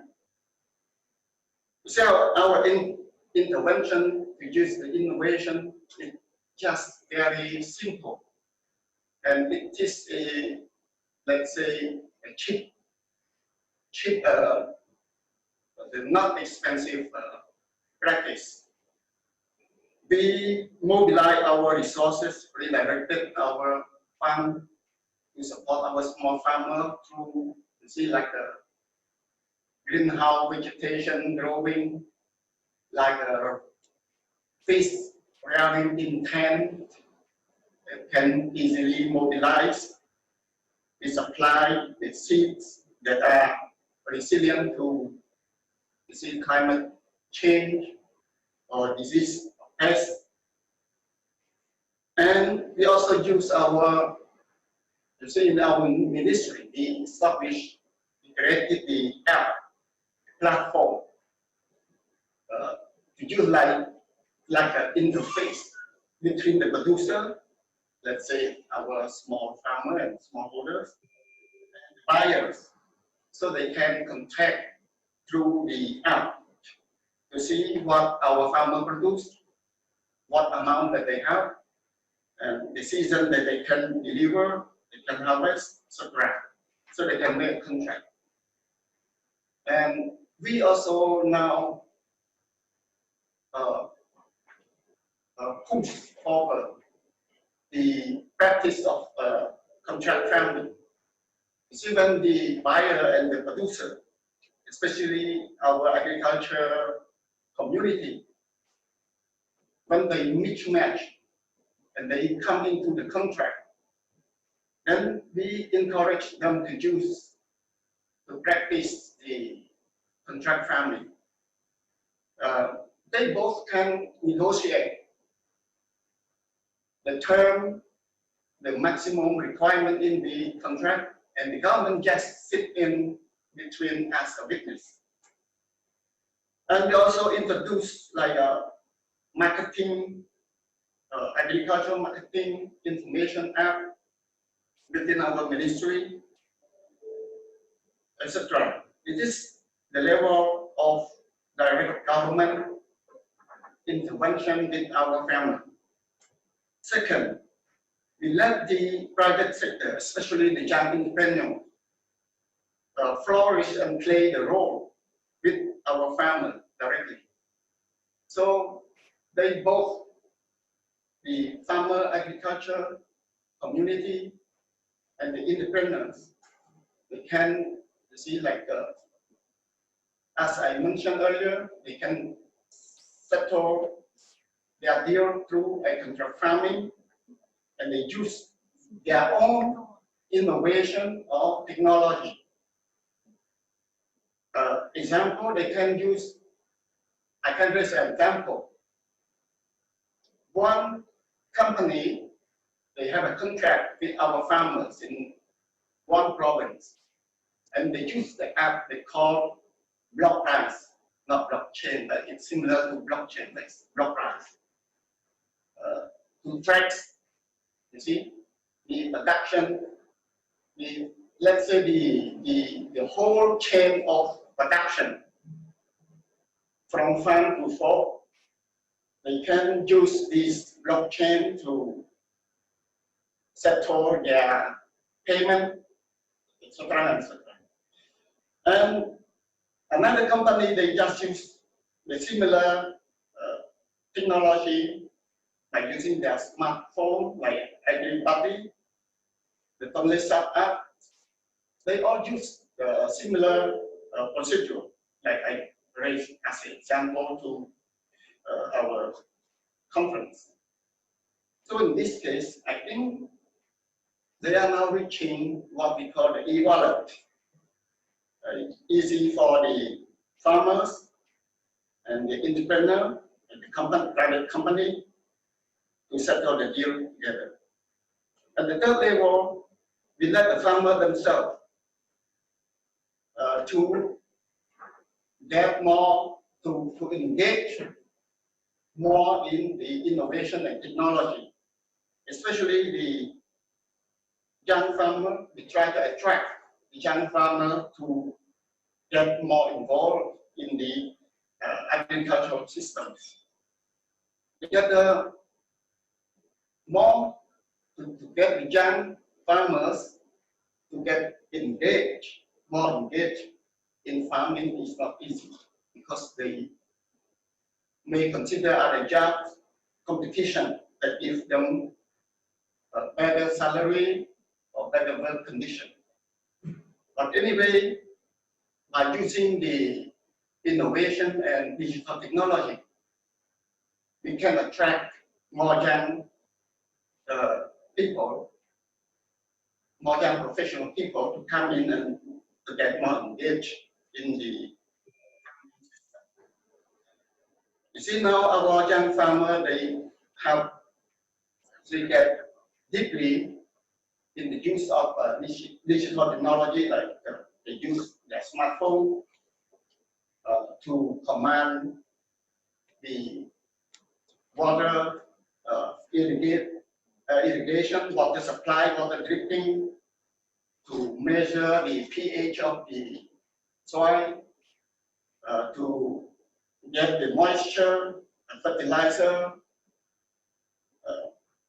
in the production. And they can also use a drone to, you see, like a spray insecticides, fertilizer, etc. So it is more encouraging to have our young farmers to get involved in the agricultural system. For the fourth level, it's like our minister stressed out in his intervention yesterday. We have to have a spirit of solidarity, spirit of collaboration. So in this case, the public sector, like government and the private sector, together with the agriculture community, means our smallholders, plus the development partners, to go hand in hand.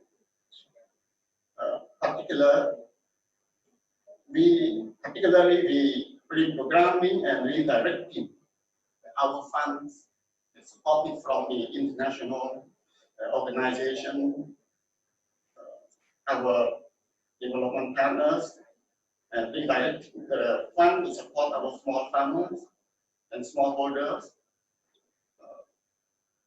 to conduct the activities, the simple activity of innovation that I mentioned in fund number 1. And this is the 4th point that I want to share with our distinguished delegates and conference. And I don't forget our Director General of FAO. Use your mobile phone as a new farming tool. So in this conference, I use my mobile phone to share with you my experience, our ministry experience in exercising applying the innovation and digital technology to our smallholders and family farmers. Last point of my intervention is that why not since our colleagues, our delegates, previous delegates, stress out the importance of agriculture, technology and digital technology and innovation in the agricultural system. We all acknowledge the importance of that. Why not we ask our colleagues from FAO to explore the mechanism, even if it is an existing mechanism under the specialized committee of the FAO or under a working group or even a new set up working group to share, you see, the distinguished delegate from Cambodia to summarize your statement, please. Okay, thank you, Mr. Chairman. To share our knowledge and technology within the framework of this mechanism. And second point that I would like to suggest to FAO, as a many countries, our common issue is the isolated use of innovation and technology. So why not we ask our FAO to help our member countries to come together to collect, you see, like make a rapid assessment of the use of separated technology and innovation, and putting together to develop or formulate guidelines that can guide us, the government, the private sector, the smallholders, with a standardized use of technology and innovations. Thank you, Mr. Chairman, and thank you for all the attention. Thank you, Cambodia. Before I turn over the floor to Food Sovereignty Alliance for a CSO, I would like to invite the distinguished delegate from Fiji for your intervention. Fiji, you have the floor. Chair, Mr. Chair, Honorable Ministers, Excellencies, distinguished guests, delegates.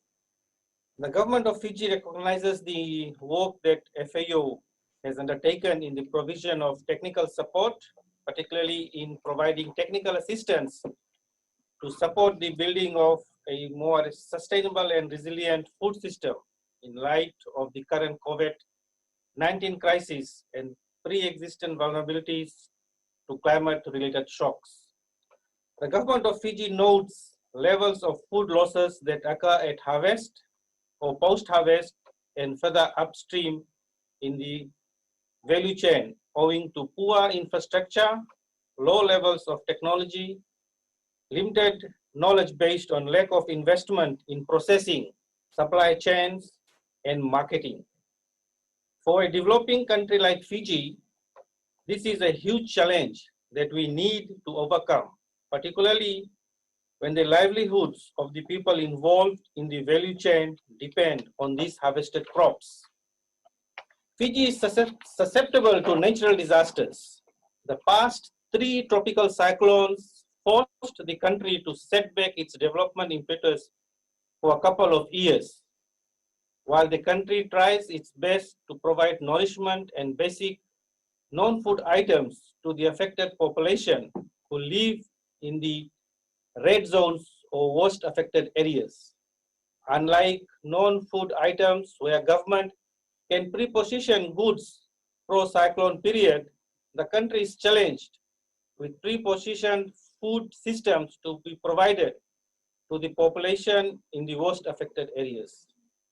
This lack of knowledge, infrastructure, and investment pushes more people below poverty line, increasing multidimensional vulnerability. The government of Fiji acknowledges the development of a regional innovation hub, where innovation and best management practices are shared freely to member countries. The government of Fiji expresses its gratitude that policy support, innovation and technology development and interconnectedness shall be provided on this platform to reach out to all member countries.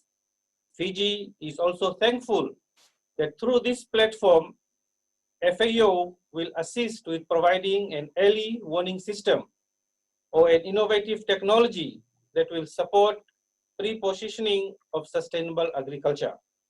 This approach is central to protecting people and uprooting inequalities. These are unprecedented times, and it calls for extraordinary measures. The government of Fiji will foster broad partnerships with FAO to be able to achieve SDG goals 1, 2, 5, 8, and 10 that will be mutually beneficial and strengthen Fiji's position in establishing a sustainable food system and resilience to absorbing shocks, uproot inequality, and improve the economic growth of all the population in the country. Thank you, Mr. Chairman. Thank you, Fiji. I think we had a very good number of government perspective on what digital agriculture means from the different corners of the region.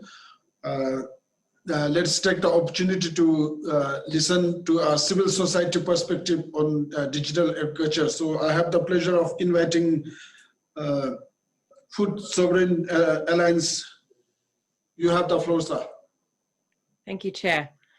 I'm one of the few, it's Tammy Jonas from Australia. And I'm one of the few farmers here who are listening to the distinguished members as you talk about what we need. And I speak for and in solidarity with the other farmers and farmers organizations representing civil society this week to tell you firsthand what we believe we need and what we don't need. The FAO video on digitalization promotes the use of more senses. What about farmers' senses? On small holdings, we walk our land every day. We know which corner is boggy in winter, and we know where the prevailing wind slows the growth of newly planted trees. Our 5 senses are our best sensors.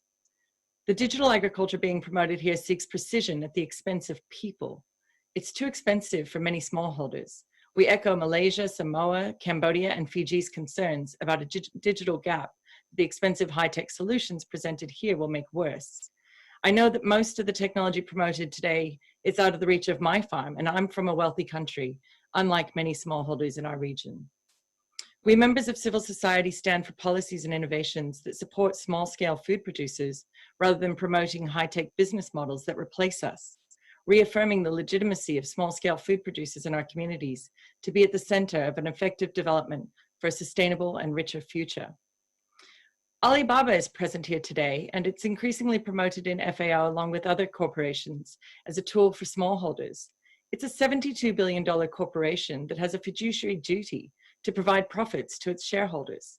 On the first day of the senior officers meeting, I mentioned an organization called Open Food Network. It's an open source, not-for-profit platform built by and for a global commons. And that's the kind of enabling organization who the FAO and its member states should be supporting. We recognize the potential that under circumstances determined by small-scale food producers ourselves, innovative digital models, analysis, and infrastructure can represent for us, our communities, and the environment. Digitalization and innovations can have an impact for peoples only when small-scale food producers are the true in-situ innovators, able to contribute to the creation of digital models and their governance to the achievement of food sovereignty, the recognition of collective rights, self-organization, and of sustainable local food systems through agroecology. We therefore reject a digitalization process that might aim to increase the production of raw materials at a cheaper price, just as the ill-fated Green Revolution did, serving the interests of big corporations of increasing productivity by reducing the number of small family farmers. That seeks to diminish smallholders' role to a simple passive output deliver on demand instead of key political actors and agents of bottom-up innovation, change, and development. Or a digitalization that aims to co-opt our practices like agroecology for agro-industry, eradicating the cultural process and cultural diversity of our community-based practices for greenwashing purposes. We call for a bottom-up rural-led agenda for digitalization able to promote small-scale investments for climate change mitigation, inclusivity, and community resilience, assuring collective and community rights, and the strengthening of community-supported agriculture and agroecology. Thank you, Your Excellencies. Thank you, Jenny from Australia, representing the CSO. And is there anyone interested from the private sector to take the floor and give a private sector perspective on digital agriculture?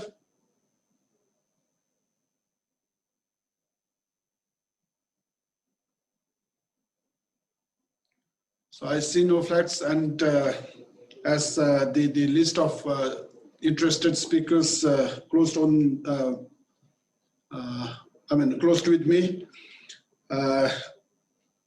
And if there are no other delegations wishing to speak, I now would like to invite Ms. Maria Helena Semedo, Deputy Director General, for closing remarks and any takeaway messages from the panel discussions. Maria, you have the floor. Thank you, and a very good morning, good afternoon to all. Excellency Chairperson of the 35th Regional Conference for African Pacific Region, Excellency Ministers, Director General, distinguished delegates, FAO colleagues, ladies and gentlemen. I am very pleased to close this session on innovation, bites to sustain our bites. We have been discussing for 3 days, and I could follow some of the session. They have been vibrant discussion on the priorities and challenge for the region, the most populous region of our planet. The region has economically been the fastest growing group of countries for the past decade. And I am sure the region will rebound from the effects of COVID-19 pandemic and resume its growth trajectory. As we heard from our panelists and from countries through their intervention, business as usual is no longer an option. And I think all the participants show that we need to change, we need to transform. And what we have learned from the discussion in this session. First, that innovation is more than new technology. Innovation is about policies, is about process, is about a good environment for learning, is about infrastructure, is about ecosystem, is about investment, is about tools. And as the Director General reminds us, mobile is the new innovation tool.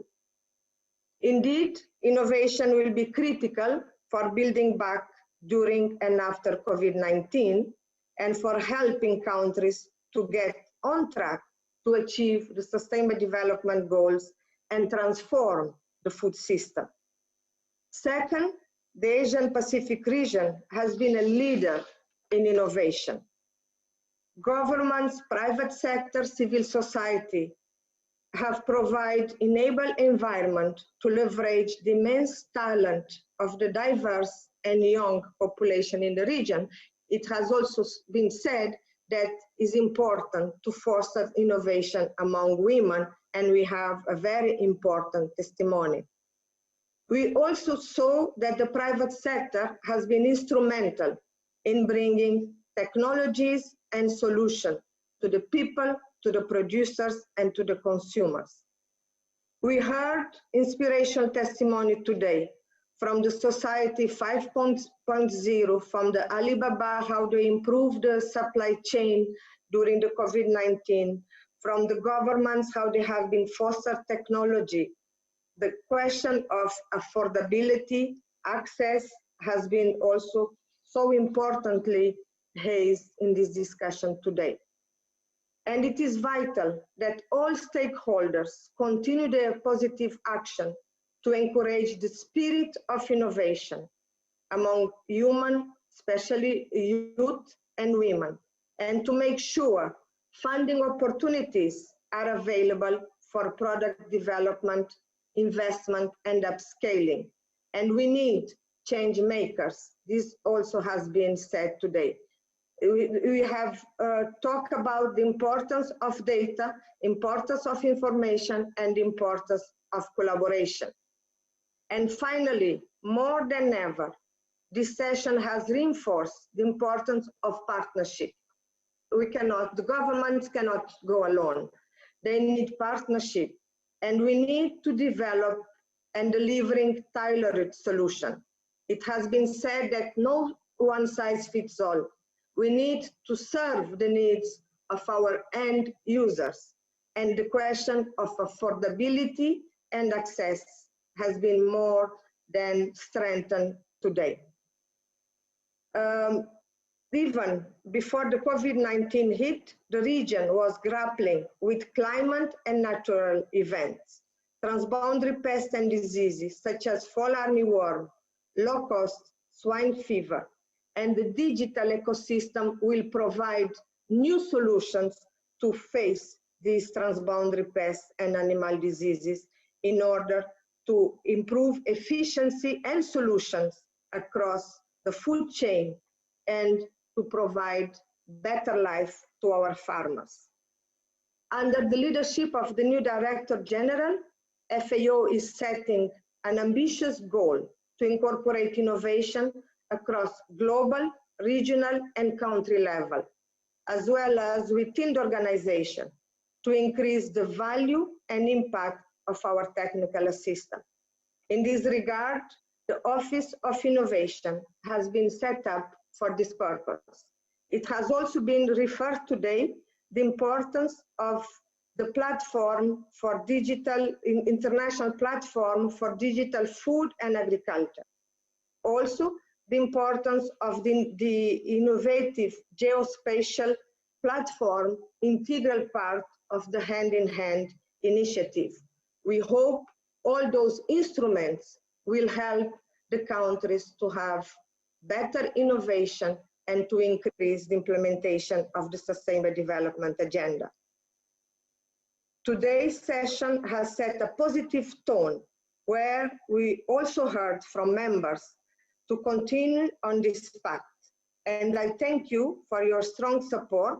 You should count on FAO support in this journey to leverage innovation and digital agriculture to achieve the Sustainable Development Agenda. I wish you all a very fruitful final day of the 31st Regional Conference. Stay safe, healthy, and know that FAO stands with you through these adverse times. I thank you, and I wish you a fruitful end of the Regional Conference. Thank you all. Thank you, Maria. Thank you for your comprehensive remarks and informing the member countries how FAO intends to lead in incorporating innovations in food and agriculture. Thank you also to all the distinguished and distinguished panelists expert contributors, the distinguished delegates from the country governments, and the CSO for your valuable contributions. It is very, very gratifying to know that Asia and the Pacific is at the cutting edge of innovations and technology. With the support with the constant support from FAO, we look forward to advancing the region with innovative technologies in the agriculture. Thank you once again to all.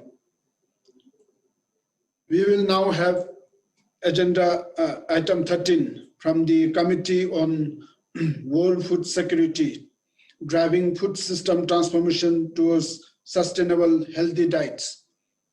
I refer you to the document APRC/20/INF/25.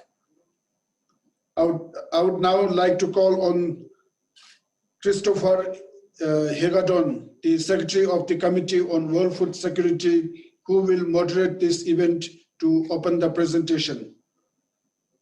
Mr. Hegadon, the floor is yours, sir.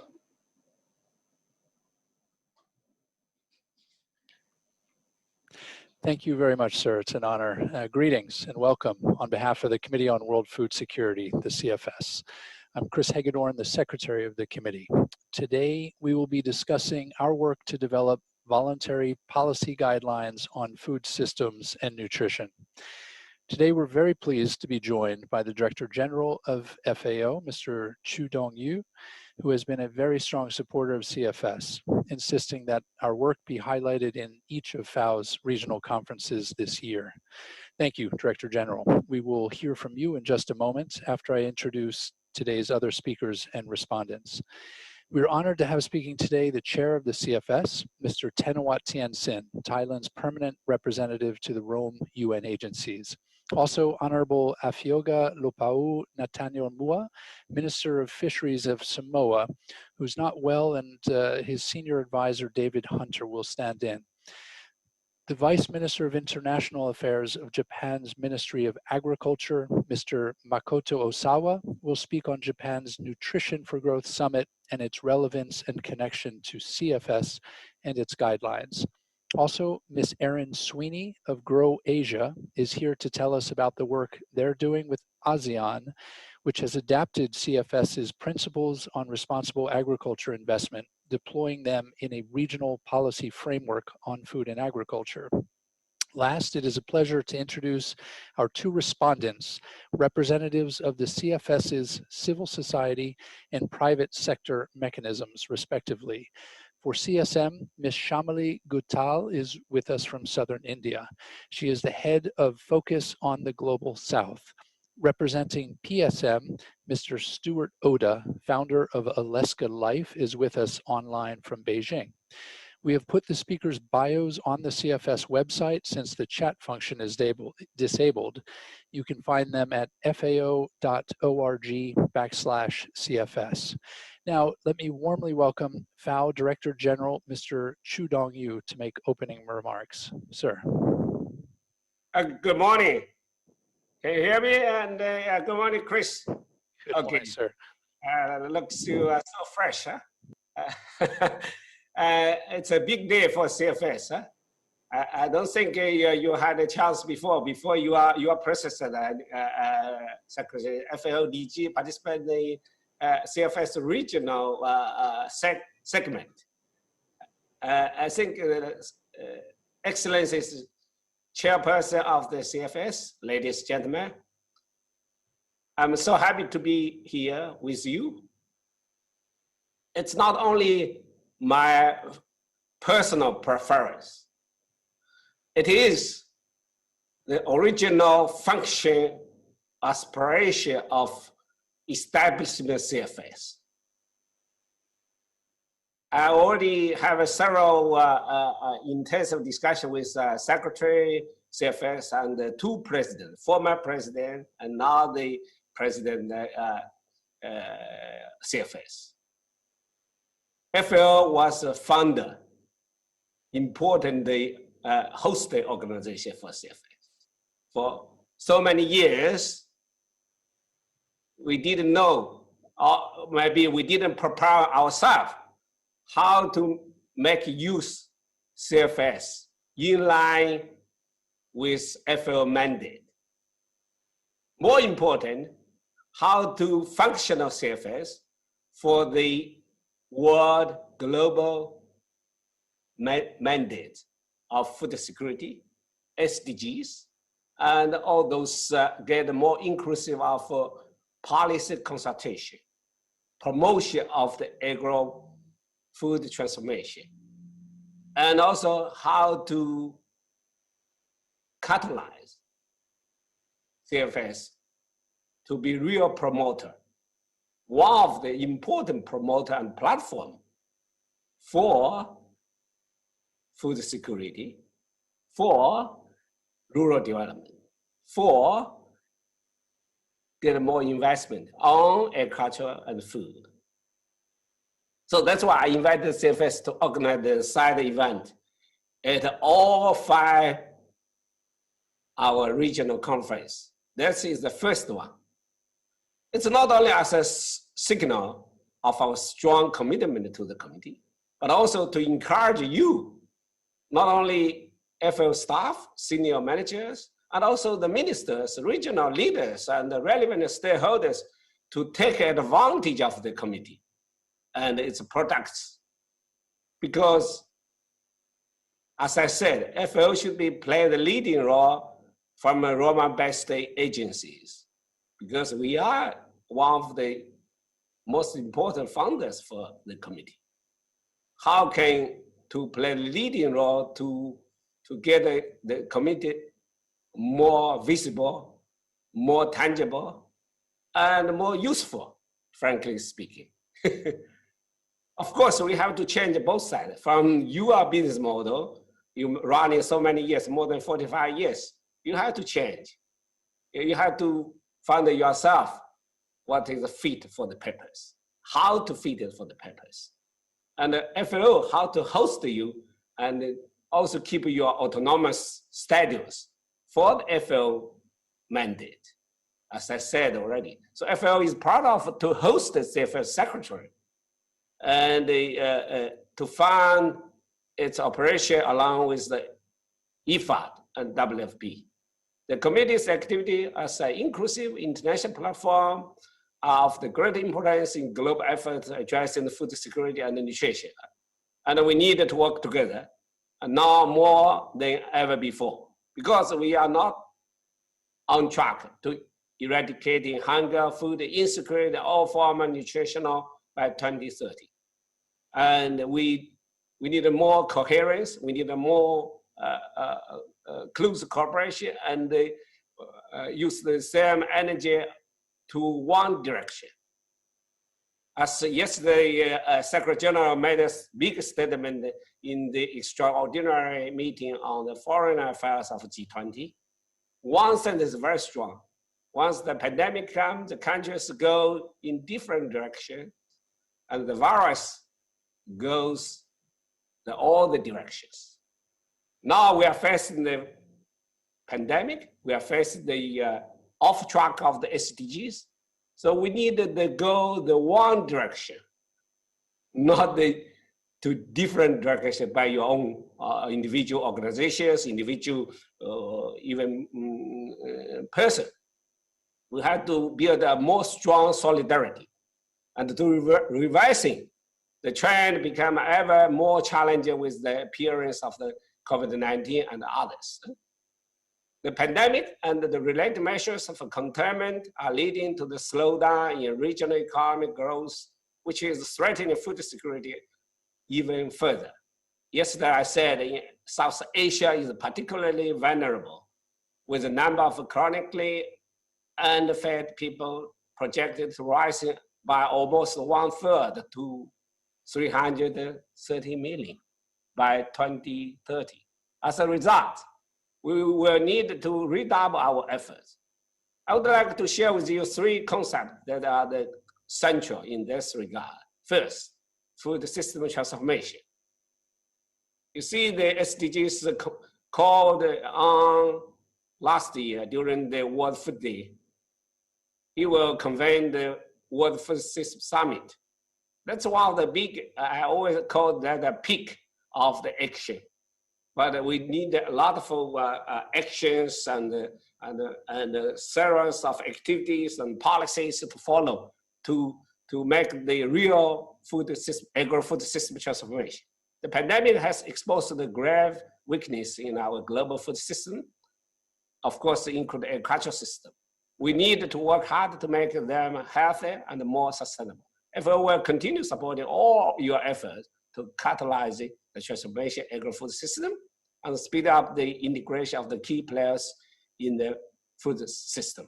That's why I also encourage you all to join the CFS as it's finalized the volunteer guidelines on food system and nutrition for CFS 47 in February 2021. These products will be important for everyone as we think about how we should be producing, marketing, and consuming our food collectively. Second, innovation and digitalization. Of course, this morning, before we had this segment, we already have one of the important issues on the digital agriculture and food. Of course, I hear also voice from Australia. What is smallholders? The value, their beneficial, and how do the engagement, and as a son of the smallholder farmers, real smallholder farmers in any sense, because my family only less than 1 hectare in South China. So with when I was a child, it's 8 people. So in my family, less than 1 hectare, we have to make enough food for us. So smallholder is it takes generations. No, it's 85% of the world family farmers are smallholder farmers. So it's takes a long historic to remain and to inherit the food and the culture even. So I strongly believe in the power of the turning challenges into opportunity. For example, we use the physical distance and the lockdown measures as an occasion to speed up digitalizing FAO. And the regional conference you are now attending is the first virtual one in FAO history. I will say that many times. The lady from Australia, she just spoke, remind me again, Darwin evolution. We are intelligent human being. Only the solution for us as a human being, humankind, we have to build our resilience and mitigation capacity and so on, based on the evolution. We have to adaptation to the new change, new normal, whatever you call. So that's, luckily we have a digital world, digital technology. So ICT, yeah? That's it's a very convenient opportunity for us too. Yeah, maybe the ITC was an event, internet was established 40 years ago. Nobody believed that we would have a pandemic and use it for the food supply and others. So the innovation, technology, digitalization present a bigger potential for our work. That's why I said always in China and in the FAO, in other places. Last year in Germany, agriculture minister, I said, mobile phone, it's for the city people, it's a pleasure and a convenience tool to get the social service and stuff. But for farmer, it's a new farming tool because, of course, you can use it for the professional. But what is a profession for smallholder farmers? You have to get your products going, how to produce properly for better production and better nutrition, and also keep your farming land more sustainable. And then how to sell your products you are going to. What kind of international standard for each country or each region you are going to sell. So the mobile phone in now digital world is a real new farming tool. So we are at FAO advance and take big steps in this direction. That's why my Deputy Director General mentioned that during past year, we established a lot of things related to innovation. Innovation office, we are going to recruit the chief scientist. we already established a international platform for digital food and agriculture. That's requested by all the ministers. Of course, we were willing to work with all the key players, private sector, farmers organization, include small farmers, and also academy to make this platform, international platform, digital food and agriculture more relevant, more useful, more tangible.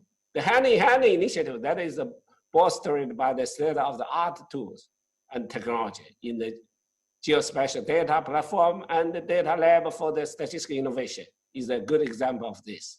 Because data was a drawer of desk, individuals, scientists, professionals, and so on. Now that we build the big data, so let's share the data. Data is a resource of the golden mine. Yeah? In 200 years in west parts of the California, you had a golden mine, yeah? And a golden fever. But now, what is the new golden fever? New golden mine is the big data. And the agriculture and the rural areas is the last big golden mine. So we need a lot of people, not only agriculture people, to exploit and process it, use it for the farmers, for the consumers. So we can also see the vast potential in using innovative way for further disseminate policy instruments, such as the volunteer guidelines. So you need also innovative guidelines, policy products. That's a new product, not always doing business as usual. You already have 45 years experience, but with the new circumstances, new requests from members, you need a new products, innovative products for policy aspects, for land, for fishery, for forestry, and the principle, because I said the four better, the better environment. What is the new meaning of a better environment from an agricultural point of view? And also new guidelines, principle for responsible investment in agriculture and food system. All of this, you name it. So you have so many things complemented with the role of the government and the intergovernmental organization like FAO, using cutting-edge technology for strong impact on the ground. And the third is a partnership. Partnership is always, now we are digital world. We are small global village. Not like before. That's why this pandemic is so unprecedented, influence all the lives, livelihoods of people on this small planet. Partnership is essential if we want to success. We are sharing, we are sparing no efforts to strengthen our partnership with all stakeholders with the food system. For example, FAO has developed a new private sector partnership strategy for council's review and approval. This is why we support the CFS as it is sitting in a good example for partnership. But you build a lot of partnership. What is the real backbone? Countable partnership. That's you have to go further. Yeah? You have many partners, but you need the strong and commitment partnership. That's what you have to focus on. Ladies and gentlemen, we must transfer our food system so that we can reduce the cost of nutritious food, and that's one of the bigger challenges in East Asia, because we are economy developed well and the population is so many, so nutrition food there is very good, but the costing and ensure that everybody can afford a healthy diet. So we have 3 levels of food or diet. First is energetic diet, offer you a basic carbohydrate, and then you have a nutrient diet, and then last, it's very good for a healthy diet, and that's build the real healthy life.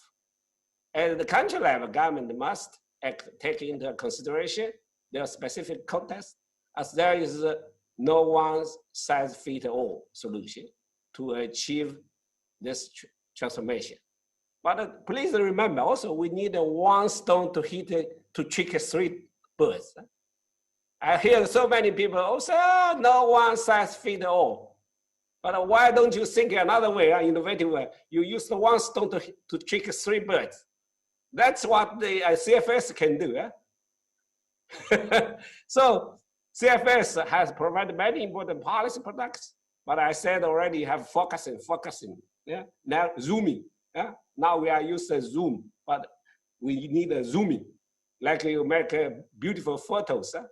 Yeah, you need the landscape photos, and also you need a zooming when you focus some of beautiful flowers, or birds, whatever you call. Now we need to push for their implementation. Let's work together to make it real happening. If your policy products only put on the book share, and that's only the book.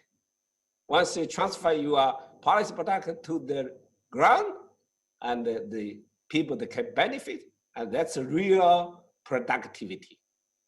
We need to act now, and for better production, better nutrition, a better environment, and a better life. So I said, as a FLDG, we need CFS to play the more active, more tangible role, and I expect a new phase for the coming next month. We have a World Food Day, all the programs you are setting, and make a little bit different from the previous one. As to show your new face, your new secretary, Chris, and the new president of CFS. And the members of FAO, members of international are requested to do so, and expected you to do better and more. Thank you. Over to you, Chris. Thank you so much, Mr. Director General. Your message is clear, couldn't be more clear. Transformation, digitalization, partnership, we're listening and we're carrying it out. Fortunately, we have a very energetic chairperson, but your point is quite clear. If we can have the technology to send missions to Mars, we should be able to feed the world's people. So let me ask Mr. Tianxin, chairperson of the CFS, please tell us about what the committee is all about and what the voluntary guidelines on food systems and nutrition are meant to accomplish. Thank you very much, Chris. Excellency Ministers, FAO Director Generals, and also colleagues in Asia and the Pacific. As Director General mentions, we need to focus and we need to make and create massive impact at the country level. Otherwise, I think I have to show you again, otherwise all of these global policy document, it's just the document that I put back to my shelf. And no one uses it at the country level. And that's why today we are here to ask you to support, to translate all the policy recommendations, global policy voluntary guidelines to be implemented at the country level. And first, I would like to thank FAO for your kind invitation and also allow us to talk with the members in the regional conference. And we do hope that we will continue with your support in other regions. As previous panelists in the previous sessions already highlighted, a critical role of digital farming and also smart agricultures, and also DG highlighted is importance of the technologies and innovations that can help and support farmers to produce better, more, and also much more productive at the country level. And that's why in the meantime, several member countries also asked FAO to give the technical guidance, policy guidance, how the country can uptake and also can take those policy recommendations and bring it back to become a national strategies, become a national implementing plans.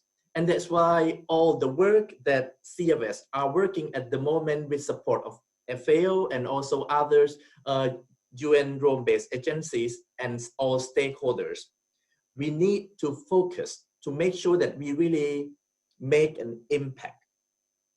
And that's why Now the CFS is working on the policy convergence on voluntary guideline on food system and nutrition for transformations of our sustainable food system. And also another policy recommendation on agroecological and other innovative approach. Because now there are a lot of technologies and others innovative approaches that we can adopt, that we can deploy for building better, sustainable and resilient food system, and also to support our members, governments, private sectors, civil societies, our producers and farmers to change their agricultures and also their food system. And therefore, today, our goal is that you understand more about the CFS work. And we also need your support. As Director General already mentioned, we need the government to implement all the policies that we make and produce. Particularly the ongoing development of the voluntary guideline on food system and nutrition. Why is CFS is working on food system and nutrition? As you know that malnutrition in all its forms has become a critical concern. Currently, we need to be mindful of the growing rate of overweight and obesity in our regions in Asia and the Pacific, and also other regions around the world. Economic development and poor knowledge on nutrition have led to an increase in unhealthy diets, such as, and also the situation has caused serious illnesses of non-communicable diseases, such as diabetes, high blood pressures, kidney disease, and so on, that we have to take pill every morning. Its impact on economic and social environmental sustainability is greater than hunger itself. Now, a first draft of the guideline on food system and nutrition is on your hand. The draft guideline of 28 pages is all circulated to the members and also other stakeholders, private sector, civil societies. You receive it. And the negotiation, because now we go for digital, because the COVID-19, it really forced us, even though the first negotiations will be done virtually next week. We will start the first negotiation of this voluntary guideline. And also among all CFS stakeholders, we need your support. We need your debate. We need your value added to these negotiations. Then we expect that the guideline will be endorsed at the CFS 47 in February 2021 next year. The guideline will form an important contribution to the UN Food System Summit 2021 and also the Nutrition for Growth Summit in Tokyo. Developing this guideline is just only the half of our job. We are looking for countries to commit to adopting and utilizing these guidelines. This is the other half of the job that we have to work together. And also our colleagues and partners at FAO, WFP, IFAD, and other development actors, including private sectors, civil societies, research institutions at the country level, will support this implementation. We are counting on you all to be our champions of the guidelines to transformation of our food system for sustainable and healthy diets. Once again, I thank you and also Director General for joining us today and look forward to working with you. Thank you very much. Thank you. Thank you so much, Mr. CFS Chair, Mr. Tiansin. Now, Mr. Hunter, on behalf of the Agriculture Minister, can you tell us about the special food security challenges for Samoa and other small island states and developing economies, and how CFS guidelines will help you and your government with its work and its strategies? Over to you. Ladies and gentlemen, on behalf of Minister of Agriculture and Fisheries, Honorable Lopaho Natane Mua, let me thank the chair of the Committee for World Food Security, CFS, the Director General of FAO, and of course you, Chris, the CFS Secretary, for this opportunity to speak today at this event titled Driving Food System Transformation Towards Sustainable, Healthy Diets. I'd like to express our appreciation for the various policy products that the committee has produced for all of our governments. My minister met with the CFS chair and secretary earlier this year in Berlin at the Global Forum for Agriculture. And he was very impressed by the energy and enthusiasm they bring to the fight against hunger and malnutrition. During that meeting, he told them about the challenges that we in Samoa face with ensuring healthy diets for our people, and the major problem of obesity that many of our fellow islanders are contending with as a result of heavy dependency on imported processed foods. To his delight, he learned that CFS is preparing voluntary guidelines this year, which members will endorse at CFS 47 in February 2021. Samoa is strongly supportive of this effort and will do all we can to utilize those guidelines in our policy making aimed at ensuring food and nutrition security and reducing malnutrition for our population. The CFS's high-level panel of experts, report number 13 on nutrition and food systems, is an excellent report which all of us should read, as it provides the scientific basis for the draft guidelines that are being negotiated. We recognize that transforming entire food systems is not simple and will involve tough decisions, but we have no choice.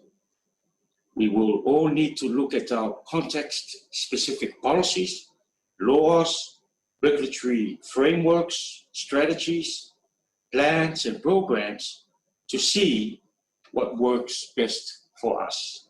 While Samoa performs well against other developing countries, it still experiences a major malnutrition burden among its under 5 and adult population. 55% of our women and 40% of our men are obese. 82% of our women and 74% of our men are overweight. 31% of our women of productive age are anemic, and 27% of our adult women have diabetes compared to 23% of our men. As we have all learned, such nutrition issues have left our people even more vulnerable to the ravages of COVID-19 and is costing our national health bill enormously. In this light, we see that the CFS guidelines as a valuable tool to guide our policymakers in developing inclusive, appropriate, and context-specific food security and nutrition policies.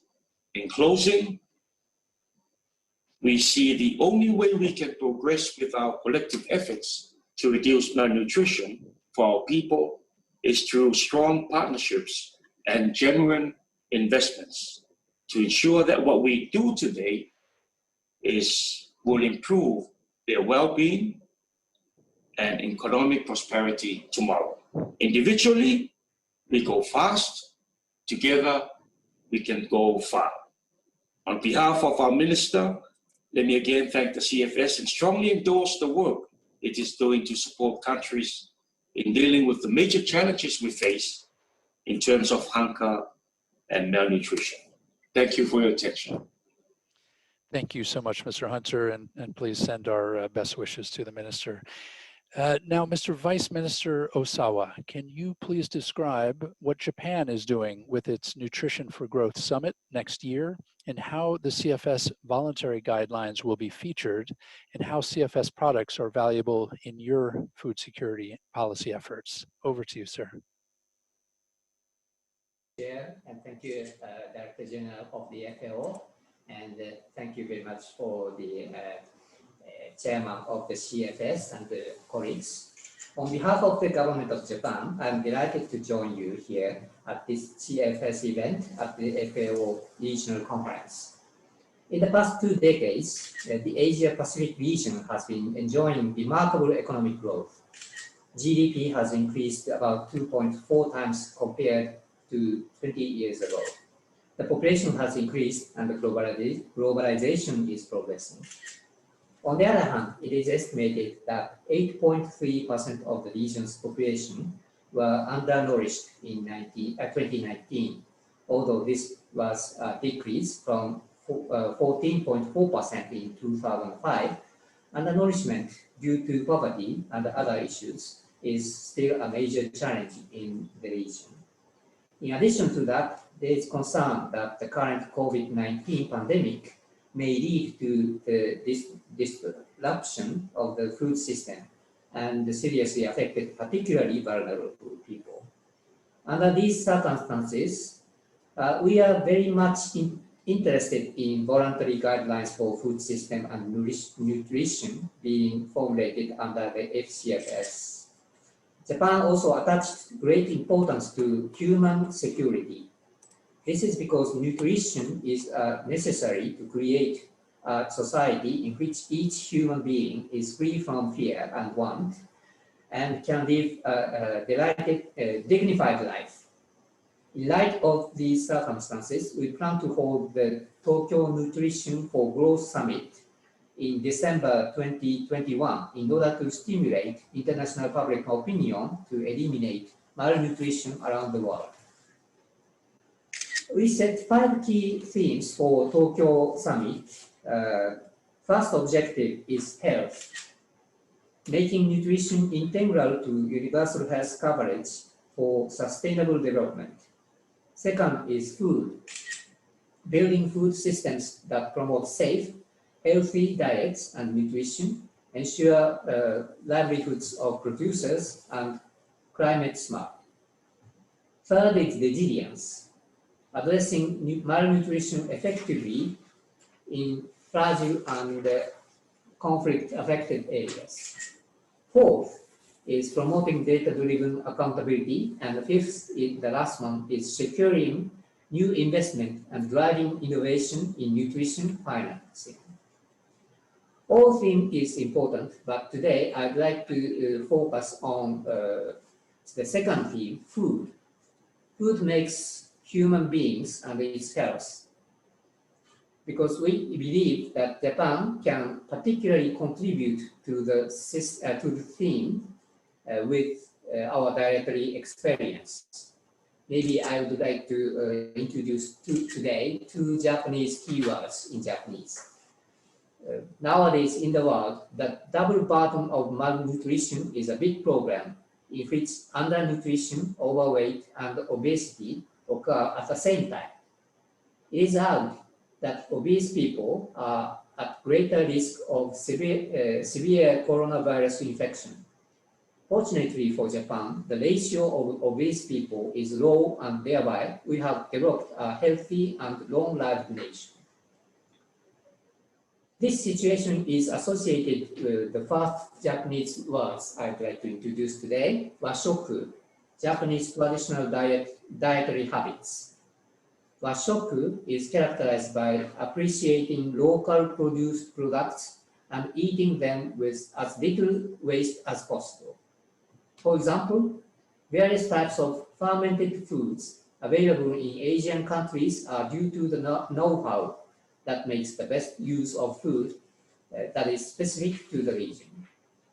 Also in Japan, well-balanced food is recommended through a national campaign called second Japanese word, the shokuiku. Japan has a wealth of experience in voluntary measures such as improving nutrition for children through school meals, household education, steady implementation, and educational activities at the level. So these are voluntary approach is characterized as the part of the shokuiku, the food education, literally speaking.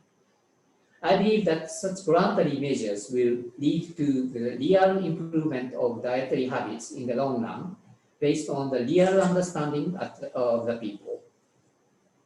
Japan wishes to make every effort to bring our experience of two Japanese words, washoku and shokuiku, into global discussion and practice by modifying in a way that fits the different situations of each region of the world, and which will contribute to reducing malnutrition.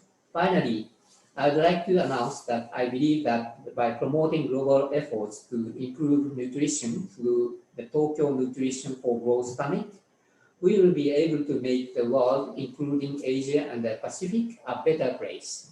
Please make a better world with dietary food and voluntary approach. Thank you very much. Well, thank you, Mr. Vice Minister, and obviously we hope the CFS products will be a big part of your success at Nutrition for Growth. Now, we're a little behind schedule, and so I'm going to ask the following speakers, Ms. Sweeney of Grow Asia and our two respondents, to condense remarks and move quickly. So now, Ms. Sweeney, Grow Asia is working closely with ASEAN on food security. For one thing, you took CFS's RIE principles and helped adapt them to a regional context with 10 governments, private and civil society sectors, and others. Can you tell us a little bit about the Grow Asia and ASEAN's work together, particularly during COVID-19, to address hunger and malnutrition, with a thought about what other regions might learn from you? Thank you. Over to you.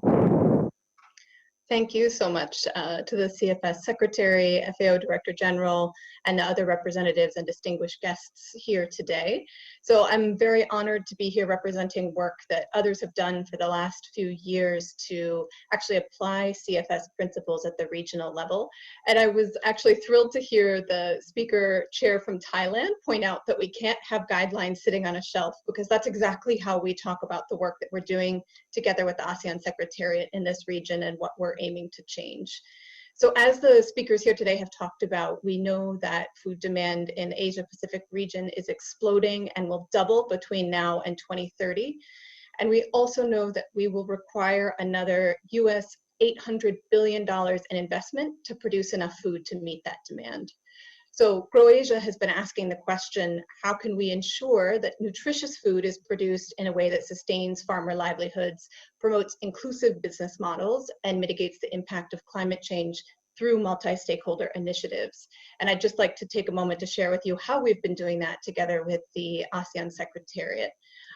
We are an entity associated with ASEAN, which means that we are able to work together with the ASEAN Secretariat since 2017, when the ASEAN Ministers of Agriculture and Forestry decided to transform the CFS principles for responsible investment in food systems and agriculture to the regional level. And there's a specific focus on the ASEAN guidelines on challenges that are very unique to our region, such as ensuring the role of technology is harnessed and that there's regional coordination across ASEAN member states. And the ASEAN Ministers of Agriculture and Forestry asked Grow Asia to develop those guidelines together with them and gather consultation from about 200 stakeholders around the region, and then adopted those guidelines officially in 2018. We have then been working for the last year to develop a 10-year action plan to implement these guidelines on the ground and ensure that they don't sit on the shelf. But I would like to just acknowledge GrowAsia's gratitude to the Committee on Food Security's vision and innovation in developing such relevant guidelines, and also supporting GrowAsia to develop a strong monitoring and evaluation framework. So we have benefited significantly from the work of the CFS. This April, the ASEAN Ministers of Agriculture and Forestry put out a statement that directly linked food safety, security, and nutrition during this time to the need to use these ASEAN guidelines for responsible investment as a key strategy to increase regional resilience and address challenges related to climate change and natural disasters. So with this recent endorsement, GrowAsia and our partners are embarking in advancing the action plan, which was adopted in 2019 and continues to be endorsed by the AMAF here in ASEAN. So we will move forward together with the UN FAO, the International Institute for Sustainable Development, with support from the Swiss government in order to take a two-pronged approach. And in that two-pronged approach over the next 10 years, we will work together with ASEAN member states to provide direct legal and technical support to integrate the guidelines into national policy frameworks. And that will be done on a demand and interest basis. So ASEAN member states approach the project partners, and then we provide the technical assistance. But at the same time, we'll also be developing tools and trainings which will engage the private sector investors that are making these investments on the ground, as well as the relevant CSOs and producer organizations and community members that are impacted by these investments. And the aim is really to ensure that, for example, due diligence and community consultation processes are followed, land tenure rights are respected, natural resources are protected, and women and youth are engaged in these processes. So we're thrilled to be embarking on this 10-year project together with the ASEAN Secretariat. And at the same time, GrowAsia has worked closely with the ASEAN Secretariat to also pull together a group of 4 working groups, again comprised of public and private sector representatives, to actually advance 4 different areas of opportunity that we see in responding to COVID-19 and also directly impact smallholder farmers' ability to impact their own livelihoods, to continue to sell their products and reach the market, but also to ensure that consumers can actually buy that healthy product at the end of the supply chains that we work in. So I'll stop there, but I'm very grateful for the opportunity to speak here today. Thank you so much. Aaron, thank you so much. We're grateful to have you here. And next we have 2 respondents, one each to represent the CFS's civil society mechanism and the private sector mechanism, important parts of our family. Ms. Shamali Guttal is representing the CSM. Ms. Guttal, would you please speak to how civil society is represented in the CFS and your views on the voluntary guidelines on food systems and nutrition being produced now? What happens after those guidelines are adopted next year? Over to you, Ms. Guttal.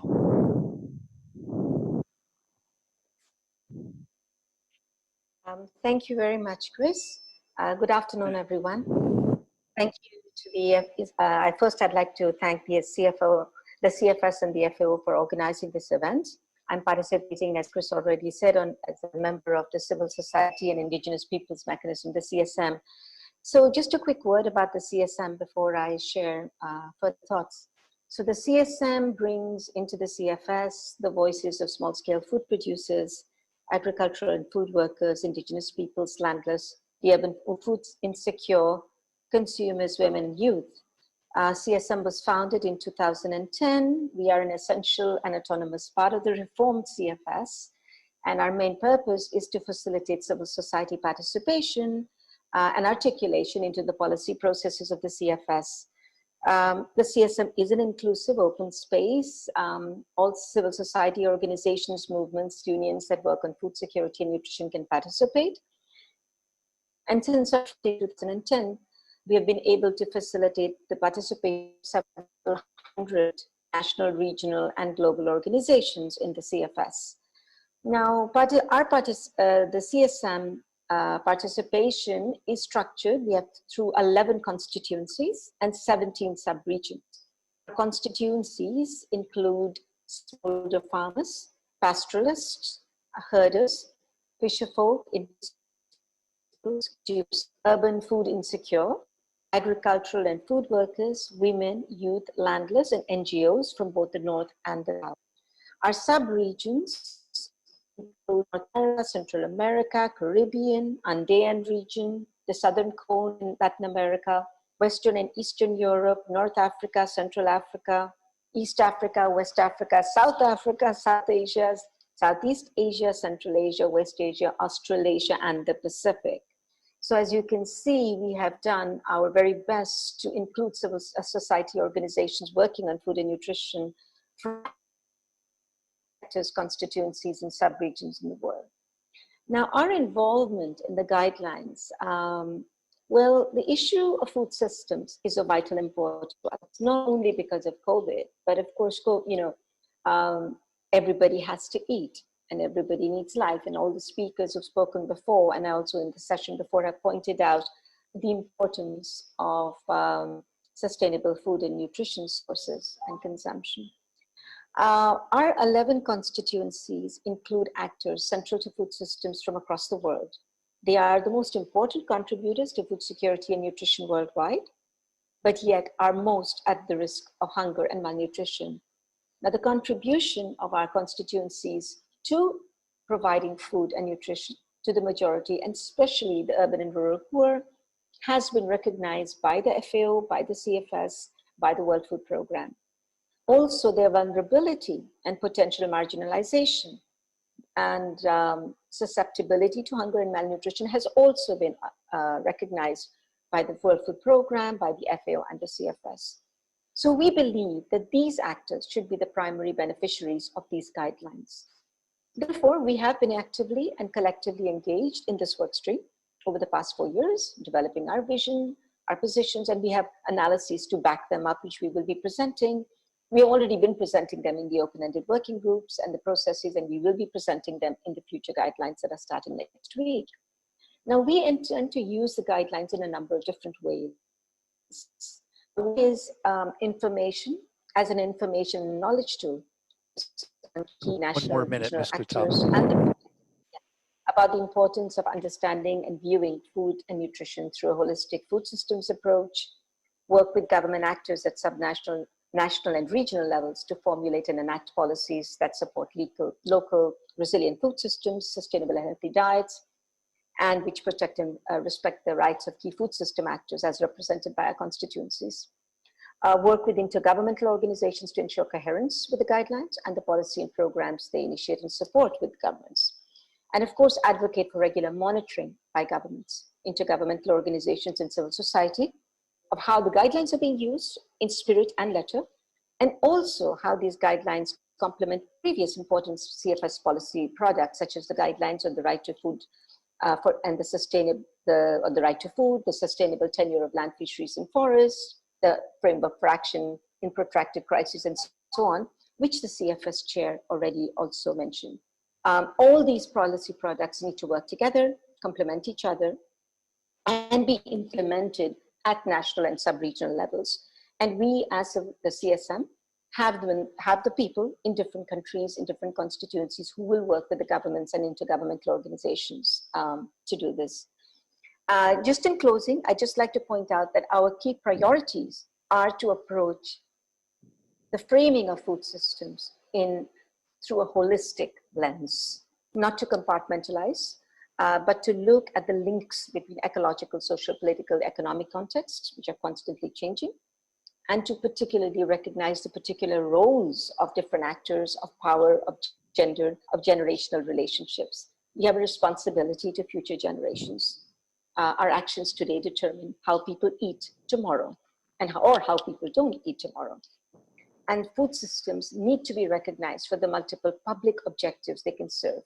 Food is one of the most important public purpose, public goods and services in our world. And it is we believe that it is our responsibility collectively to protect those. We believe that human rights are very important, because the CFS is a human rights space, and we look to governments to help us centralize this in the guidelines. In closing, I would just like to wish everybody good health. I look forward to working with many of you collectively in developing guidelines that reflect and respond our respective contexts and implementing them effectively. Thank you very much. Thank you so much, Ms. Guttal. Very well said, and we can't do this without a strong civil society presence and remembering that rights are at the heart of all of our jobs. Mr. Oda, from the perspective of the private sector mechanism, can you please speak to CFS's voluntary guidelines on food systems and nutrition and how the private sector will use them to assist governments and communities to transform food systems toward more healthy diets and more environmentally sustainable practices? Over to you. Thank you very much, Chris. Your Excellencies, distinguished guests, ladies and gentlemen, good morning, good afternoon to everyone. My name is Stuart Oda, and I'm the founder of Alaska Life, a China-based agricultural technology company that builds indoor vertical farms and farm management solutions to make food production more localized and data-driven. Our organization's goal is to democratize access to fresh and nutritious food by democratizing the means and also the knowledge of production. As has been mentioned throughout the regional conferences and also extensively during the previous digital innovation session, food systems are a highly complex web of activities, actors, and resources. And as the pandemic has brought to light, highly interconnected and vulnerable to disruption. While much of the attention over the past 5 years has been on digital innovations to increase consumer convenience, the pandemic has shifted the focus to the importance of developing both digital and physical innovations and technologies to improve community resilience, democratize access to healthier, safer foods, and ensure long-term food and nutritional security. For us, we believe that healthier, safer, and also nutritious diets is about access, and innovation technology plays a key role. With the ever-increasing penetration of smartphones and internet access, the essential tools of the food system actors are changing rapidly. Social networking sites are becoming one of the primary sources of local news, weather forecasts, and even healthy diets. Chat applications are becoming classrooms to share farming best practice and crowdsourced solutions.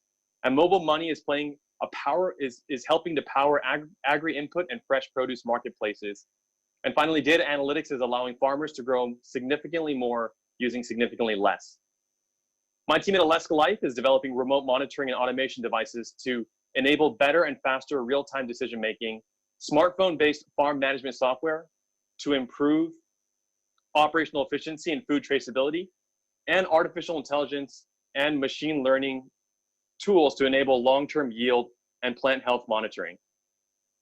While these tools are initially developed for our weatherproof urban vertical farms, we are finding that many of the challenges of monitoring and managing indoor farms to produce healthy, safe, and nutritious foods are shared by greenhouses and traditional field farms, and we are working to make these tools available to the younger and professional small, medium enterprise farmers in the coming year.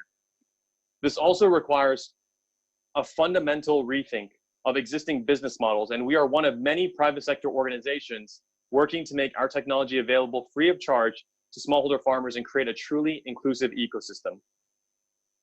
Ensuring the successful transformation of the global food system to provide more equitable access to sustainable and healthy diets requires cross-community, cross-border, cross-discipline, and cross-sector cooperation, partnership, and international trade of both goods and ideas.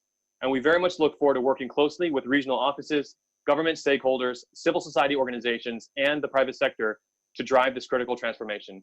Thank you very much. Fantastic. Fantastic. Thank you, Stuart. Much appreciated. And thank you everyone for joining us today, especially the speakers for these excellent remarks. We will post those remarks today along with a link to the recording, provided we can get that on the CFS website. So please look there. Let me close by requesting you all to join us as we finalize the voluntary guidelines and in our innovations, gender equality, youth, data systems, and inequalities. There's something for all of you with important work to be done.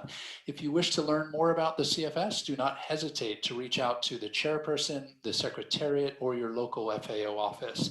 Again, thank you, Director General, and everyone else who is here, Your Excellencies, today. Over to FAO. Thank you very much.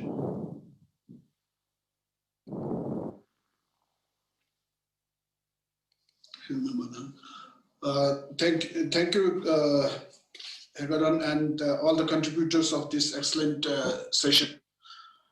Now we have our next agenda item 14 on the UN Food Systems Summit. For this, I'm pleased to introduce Mr. Yami Morrison, Director of Food Systems and Food Safety Division, FAO.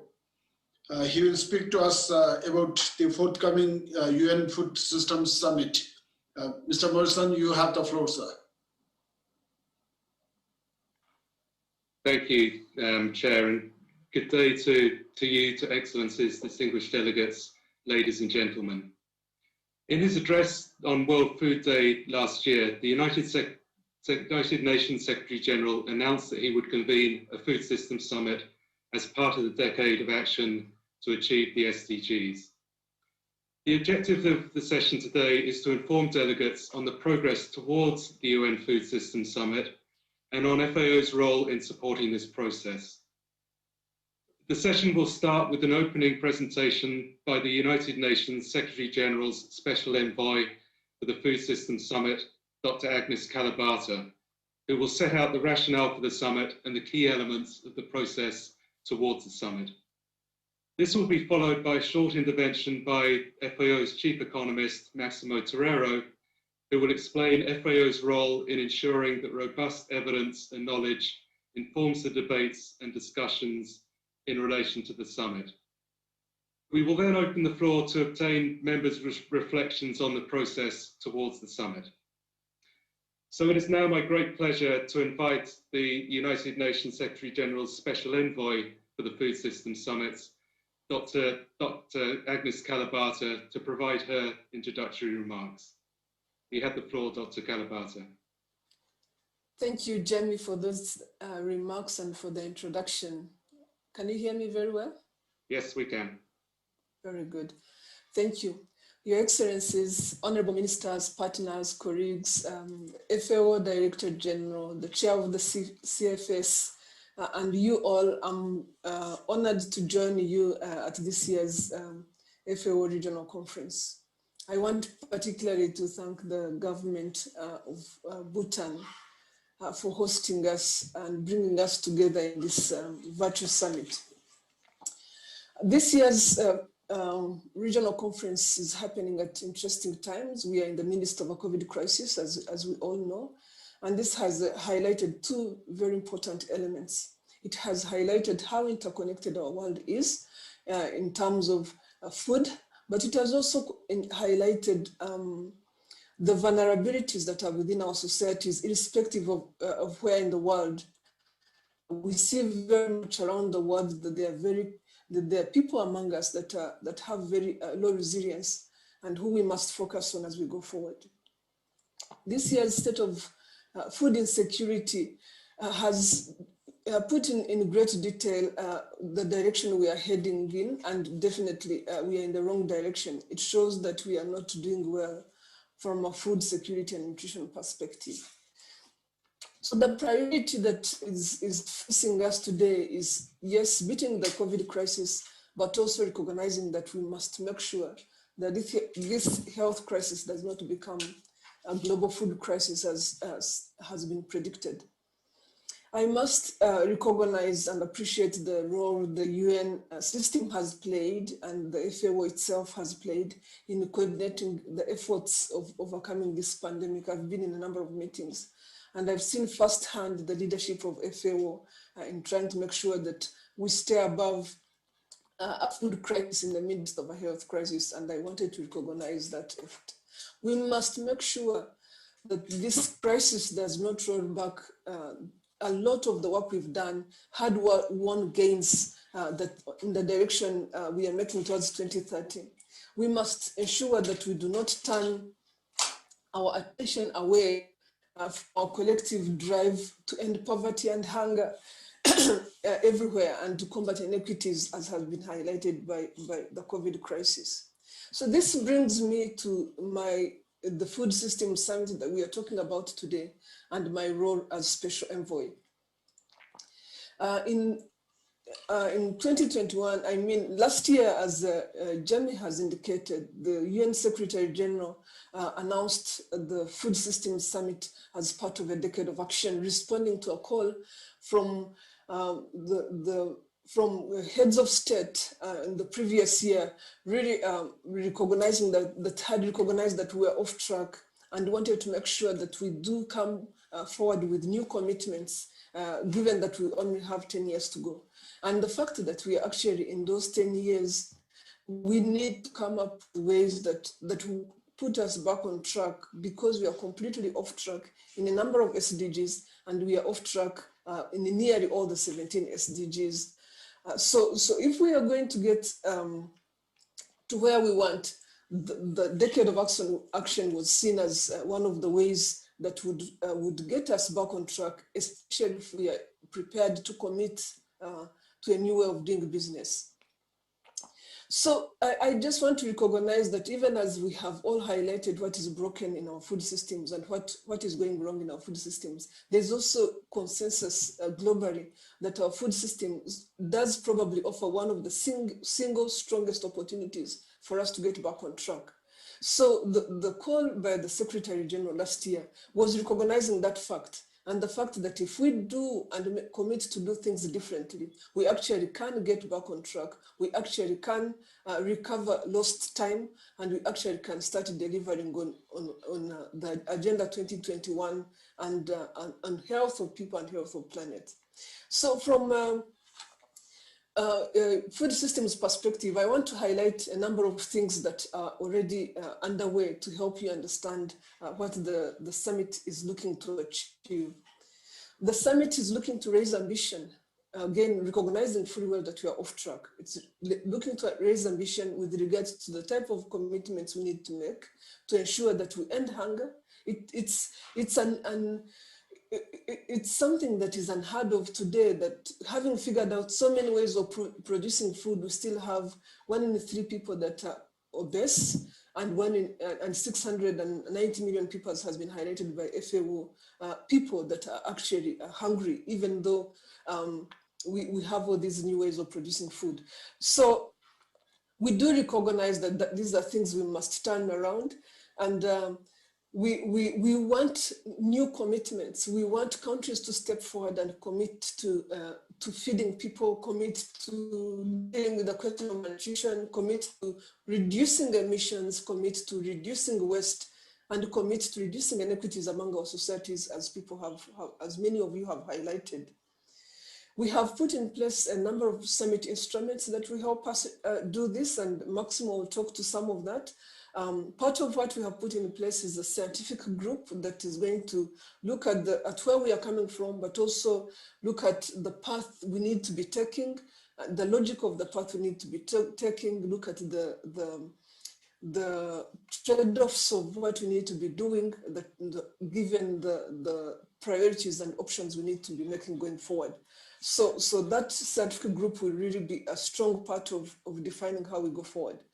We have put in place a global dialogue mechanism that will ensure that we do have this conversation at country level, recognizing fully well that food systems, and as many of you have said, that food systems is very unique to local situations, is very unique to local regions, is very unique to communities, to indigenous peoples, to local communities, and must be discussed in those contexts. And people must be given a chance in those contexts to have conversation around their food systems, what is wrong, what is broken, and what needs to be done differently. We also are working on action tracks, and we have put in place 5 action tracks that present the different things, the vision of the summit, the different areas where the summit needs to come through. And in those action tracks, we will be looking to discuss practices, innovations, game-changing ideas, levers that are very critical to defining a new path for us going forward. So those action tracks are also in place. And then we have a champions network that we are putting in place, and we've designed a champions network as opposed to a set of champions or in groups of a group of champions. The champions network is intended to build a cascade of champions that recognize that we need to reach deep into our societies and into our communities and be able to reach as many people as possible. At the end of the day, we are designing this as a people's summit, recognizing fully well that the food situation is an individual decision, recognizing very well that food situation in our midst is a community decision. So we must be able to reach individuals and communities, and we must be able to have the conversation. I know we are running out of time, but I just wanted to mention one other thing. We are also designing an open online dialogue that will allow everybody to participate in the food systems dialogue. In addition to what is happening at country level, the food system dialogue will be carried out at country level, recognizing fully well not everybody participates in an online dialogue, but for those people that are comfortable to participate in an online dialogue, it will also be available. I want to make sure that you really understand that we understand very well the importance and role of youth as the people, the custodians of where we are going. We are the future of our planet. We understand the role of women as some of the people that are least included, the role of indigenous peoples. We understand the role of citizens, and all these communities will be reached in many ways to ensure that they are part of the conversation, to ensure that the decisions we take do recognize the peculiar circumstances that they live through every day.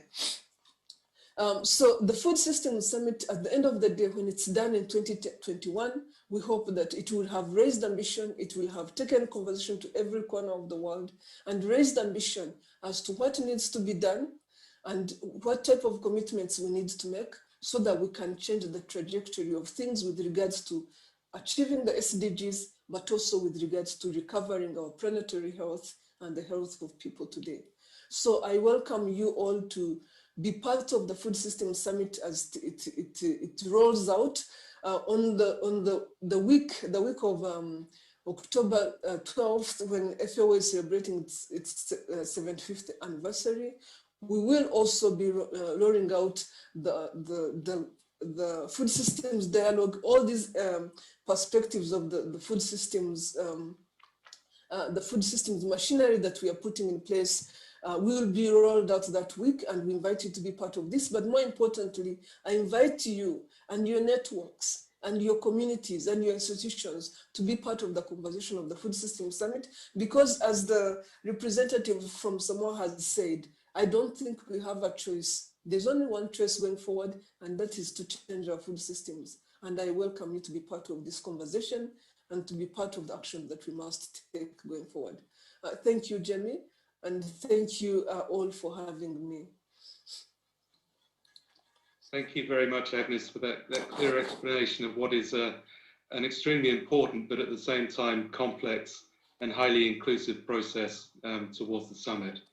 Now, we are running a little bit behind time, and we appreciate the time that you've been able to spend with us this morning. So would it acknowledge that, and if you do have to leave before the session ends, that is fine, but of course we would appreciate it if you were able to stay to hear the views of members. With that, I'd now like to pass to Maximo Torero, who will outline the role that FAO is playing in supporting the process towards the summit. Maximo, you have the floor. Thank you. Thank you very much, Amy, and thank you very much, Agnes, for being here.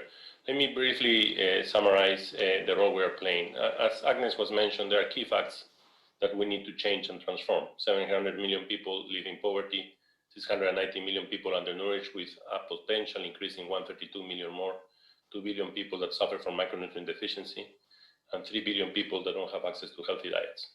And this is linked where there is a mass extinction of animals and plants, and agriculture is a culprit and a victim of climate change, and the #1 contributor to non-communicable diseases is the lack of access to healthy diets. And the primary incubator of pandemic is unsafe handling of food.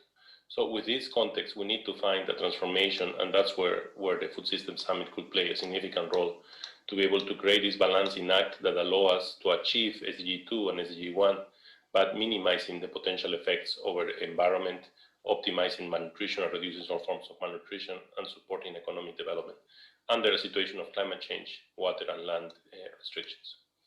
Now, what are we doing, and what is the objective of the summit that we want to support? As Agnes mentioned, there are 5 tracks on the summit. The first one is ensuring access to safe and nutritious food for all.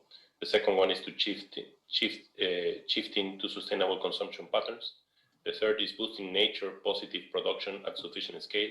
The fourth is advancing equitable livelihoods and value distribution.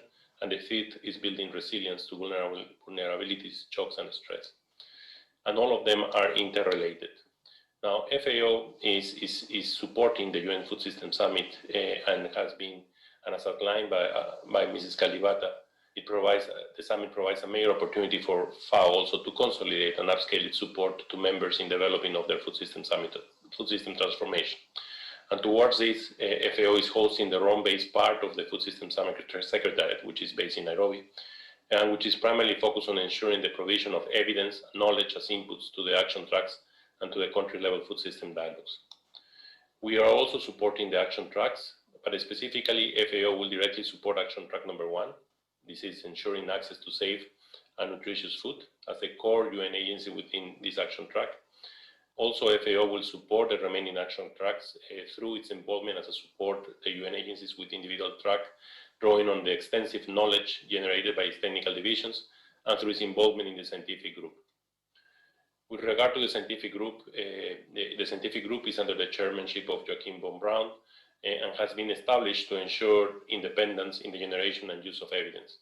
The chief economist of FAO, myself, is an ex-officio member of the scientific group, and the role is to support the scientific group to develop short scientific papers on each action tracks in order to highlight issues on which current evidence is broadly consistent and areas where there is divergence and to identify gaps in knowledge.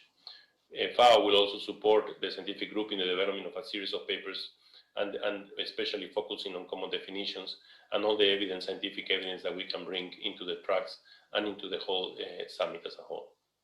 We also are supporting the country-level food system dialogues, and we will support them through the provision of data and evidence on food systems to inform the country-level food system dialogues. And this will include, for example, the provision of data for the preparation of country feeds, alignment with country-level food systems assessments, and where data allow the generation of insights from the modeling platform. Through its extensive country office coverage, FAO is also available to support the coordination and conduct of the dialogues. In terms of the modeling, which is one of the core elements that we are working since the beginning of the summit, the hope of the model and where we are starting and the key impacts we want to achieve is first to reduce undernourishment everywhere to a maximum of 2.5%. So simulate what will happen if we are able to achieve that. Overweight everywhere to levels of 15%, similar to what it was in the 1980s. And obesity below 5% in any country. So these are the baseline targets that we are starting to be able to simulate. But these targets are linked with certain constraints, what we call the trade-offs. And those are to assure that there is land degradation neutrality, assure that water is used efficiently in agriculture, and assure that we maintain our biodiversity, and that we comply with the goals of the Paris Agreement of global warming between 1.5 and 2 degrees Celsius. To be able to do that, we need to identify the magnitude of those trade-offs to be able to achieve the goal of SDG 2, as I mentioned before. And that requires to build a framework and a machinery of modeling with all our partners so that we can identify those and we can also simulate the potential impacts of the trade-offs. So identifying the trade-offs and synergies is essential. And the ones that we are going to look very closely in terms of trade-offs are on soil erosion, water-related issues, energy, biodiversity, and greenhouse gas emissions. Also, we're going to look at land distribution and income distribution. This information will be supported through the baseline simulations to the different tracks, through the scientific group, and then the feedback from the different tracks will come back to the modeling infrastructure so that we can resimulate and see which are the policies which are more effective and the policies that we can implement. With that, thank you very much, and I hope this report was useful. Thank you.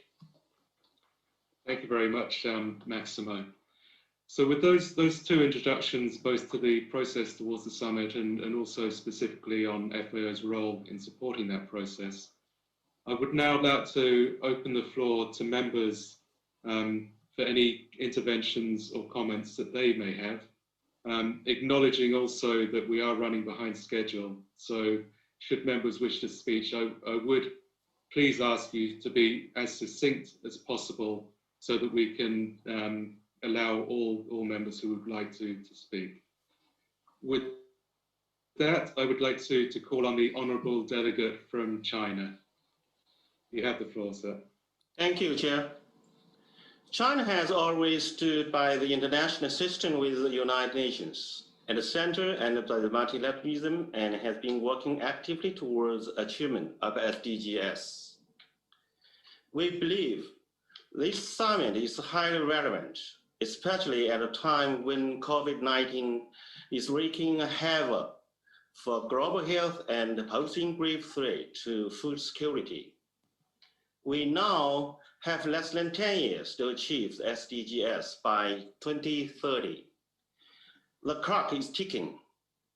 China suggests that the summit be aligned with the SDGs.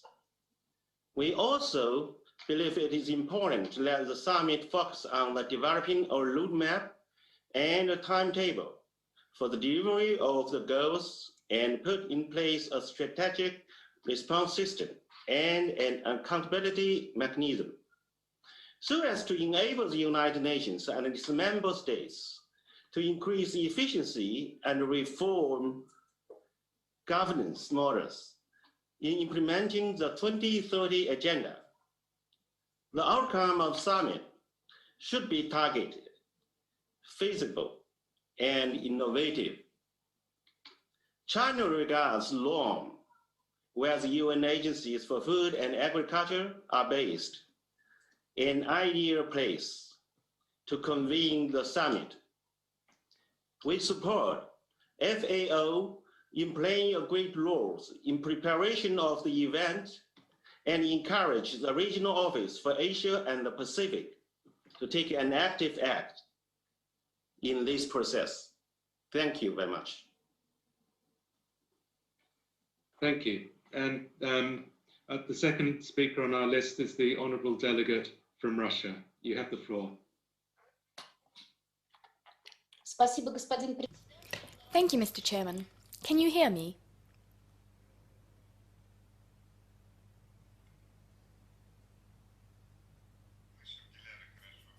Yes, we can hear you well.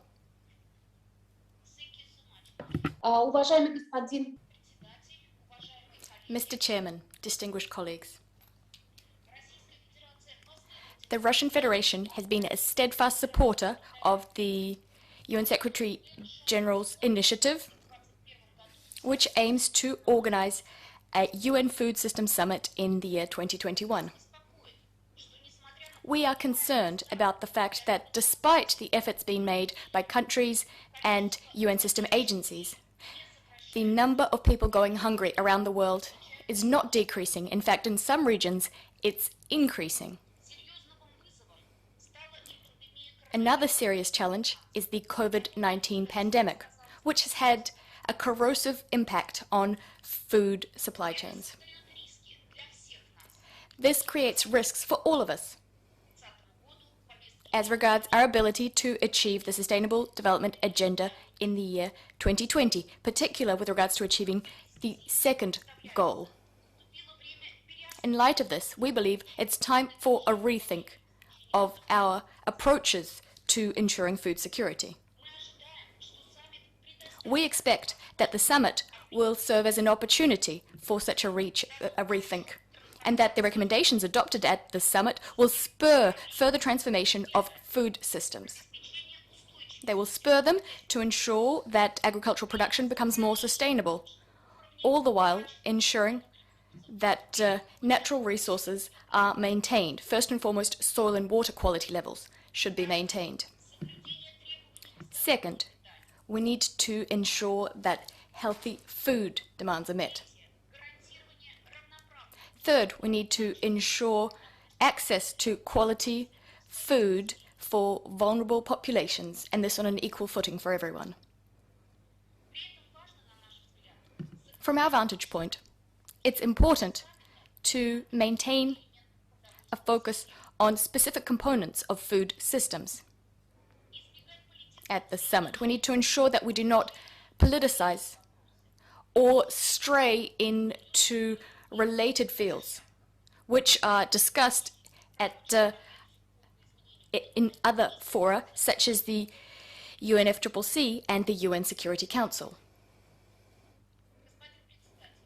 Mr. Chairman, the objective of our deliberations today is the following. We need to clearly pinpoint the needs and the potential of the Asia-Pacific region, which should then be taken into account as we set the agenda for the summit and to draft its outcome recommendations.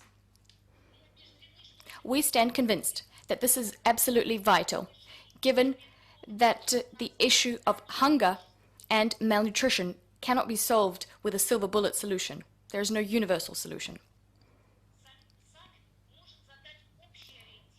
The summit can set the overall vector in which we're heading, but priorities will be set by various countries and regions in light of their specific priorities. Asia-Pacific countries have a lot of potential when it comes to agricultural development. We need to take into account what the experience that they've already accumulated and to build on that using cooperation mechanisms. For instance, building on ASEAN and the Eurasian Economic Union. Having said that, there are certain challenges which we need to draw attention to. This includes supporting sustainable development for smallholder farmers and medium-sized farms, the development of aquaculture standards, the fight against antimicrobial resistance, strengthening quality control, bolstering the sustainability of agriculture, all the while facing climate change and natural disasters. We also need to ensure that agricultural produce is distributed in a more fair fashion. Mr. Chairman, distinguished delegates, the Russian representative is a member of the consultative committee working on preparations for the summit. It is working on organizing the event and working on the content that will go into that event. We are interested in constructive dialogue with the countries of the Asia-Pacific region with the view to ensuring that this is a fruitful summit and providing maximum support to its outcome decisions. We stand prepared to work very closely on this issue at the Rome-based agencies, at the FAO, the World Food Programme and IFAD. Thank you for your kind attention. Thank you very much, Matt, and in particular for highlighting the role that Russia will play on the advisory committee for the Food Systems Summit, and in that sense representing groups of member countries. I'd now like to hand the floor to the Honourable Representative from India. You have the floor. Thank you, Chair, for giving me this opportunity. And we also thank FAO for visualizing this World Food Summit, which is coming at a very, very relevant space. And for us in India also, nutrition security is a priority. And incidentally, September is also being celebrated as the National Month for Nutrition and being spearheaded by the National Nutrition Mission. But when we relate our efforts to what could probably be the thematic themes in the summit also, we are trying to bring back the traditional foods, including the millets, which were renamed as the Nutri-Cereals by India in 2017, local fruits and vegetables, fish, dairy products, and organic produce, which these are being re-emphasized for inclusion in the diets of everyone, especially so in the school feeding, midday meal programs, rations for prenatal and postnatal periods, and for infants. So probably these could be the thematic, the stakeholder themes which could be woven in the summit program also. And because we've had a phenomenal production success in these commodities, we are strongly poised to be a major destination for health foods. And health foods, we've seen, health and safe foods have seen a dramatic increase in this COVID period. And hence, the demand for this is increasing. And in this vein also, I would like to take the opportunity to thank FAO Conference for endorsing India's proposal for an International Year of Millets for 2023. This was one important commodity which has somehow lost in the in between the other commodities. And since this is important not only for the human health, but also for environment and also for improved returns of the farmers in the Indian subcontinent as well as for Africa. So we are very thankful to FAO for endorsing this proposal. And we would look forward to contributing and to participating in the World Food Summit in 2021. Thank you so much. Thank you very much. Our final intervention for this session will be from the delegate from Thailand. You have the floor.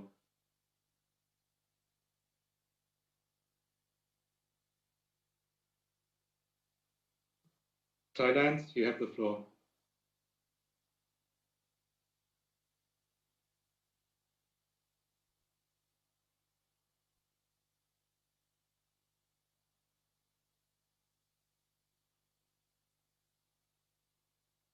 We don't hear you.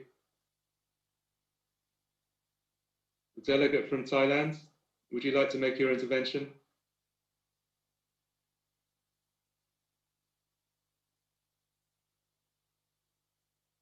Unfortunately, we don't hear you.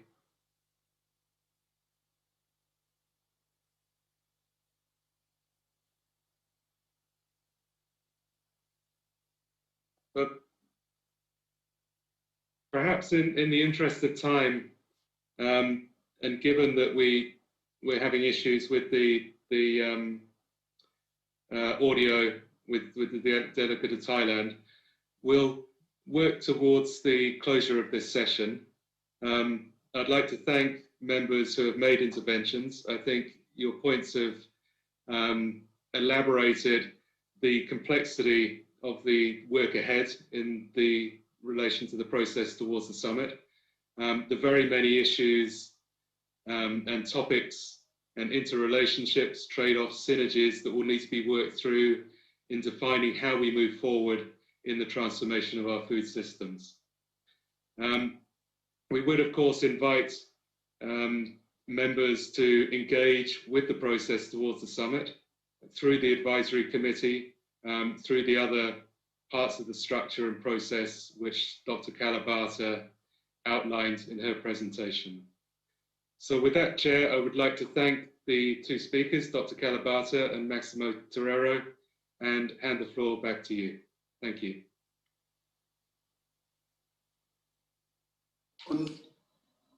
On behalf of the conference, I extend my sincere thanks to Mr. Morrison, Mr. Kalabata, Mr. Torero, and all the contributors for this informative and useful presentation on the upcoming of the UN Food Systems Summit. To all the two excellencies and distinguished delegates, I must apologize that I could not give an opportunity to the floor to discuss on driving food systems transformation towards sustainable healthy diets. This is all in the interest of the time. As you all know that our translators and reporters are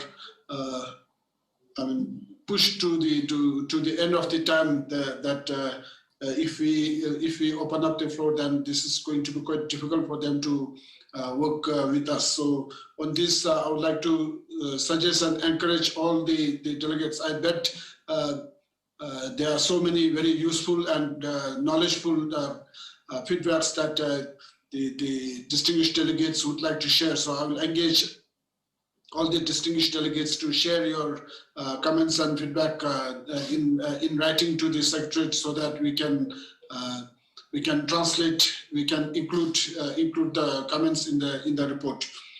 With this,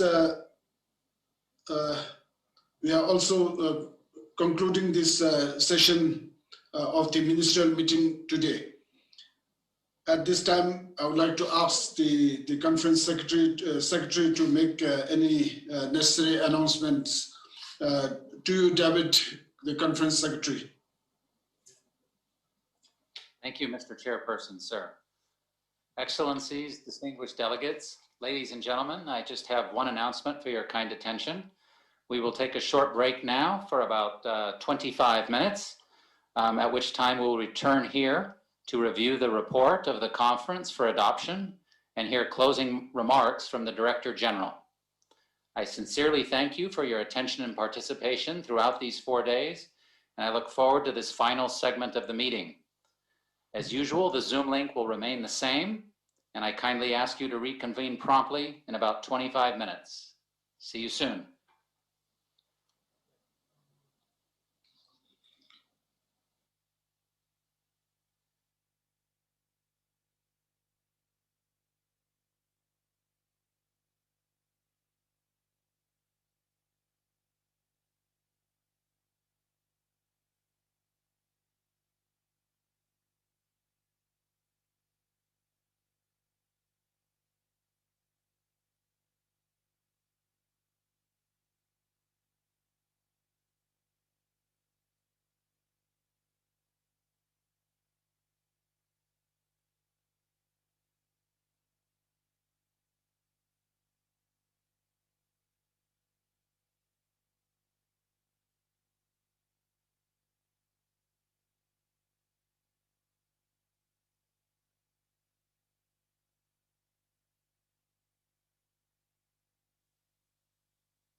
Check.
Check one, check one.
Yo, this one.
Excellencies, distinguished delegates, Director General, ladies and gentlemen, welcome back to the final segment of the 35th session of the Regional Conference for Asia and Pacific.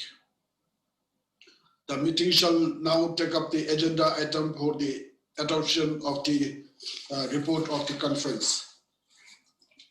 The relevant document is the draft report. As the distinguished delegates have already had the opportunity to consider this report, I would like to ask the rapporteur to make a brief presentation on the agenda item. Kun Wanida, you have the floor. Thank you, Chairperson. Distinguished delegates, ladies and gentlemen, I am pleased to present the final draft of the report of 35th APRC to member for adoption. As the chair said, the report has gone through intense pre-conference and in-meeting consultations. Thanks are due to all the countries for their valuable interventions during the sessions on all the items and the comments on the report that were received beforehand. I would like to thank all the 18 countries in the drafting committee for their hard work, which ensure that these excellent inputs and comments received have been incorporated into this document that will guide FAO's strategic direction and work in this region.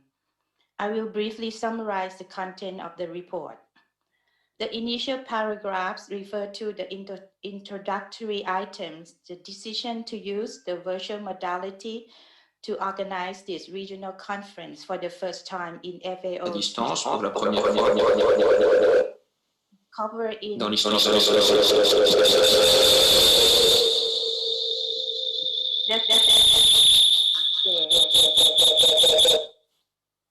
The second will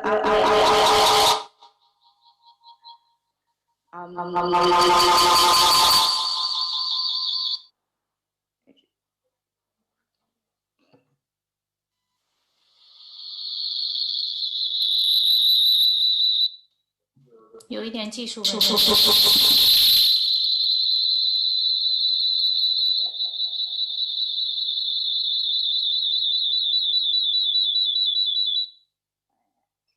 Okay. Yep.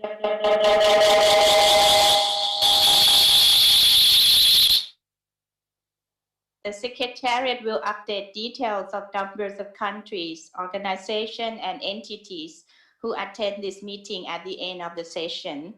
We have a summary of an excellent inauguration speech delivered by the Honorable Minister of Foreign Affairs, Bhutan, and the statement of the Director General that set the tone for this ministerial meeting. We also have summary of speeches by the Assistant Director General of FAO, RAP, the chair of the 34th session of the APRC, the independent chair of the FAO Council, and distinguished representatives from the CFS and the SPC.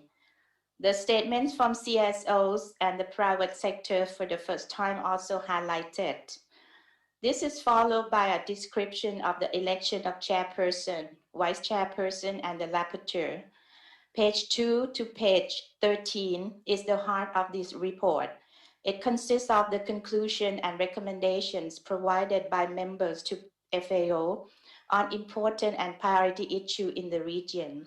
These were provided based upon the intensive discussion on the following technical papers, both before and during the APRC.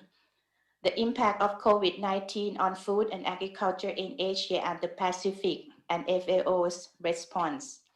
State of food and agriculture in Asia and the Pacific region, including future prospects and emerging issues.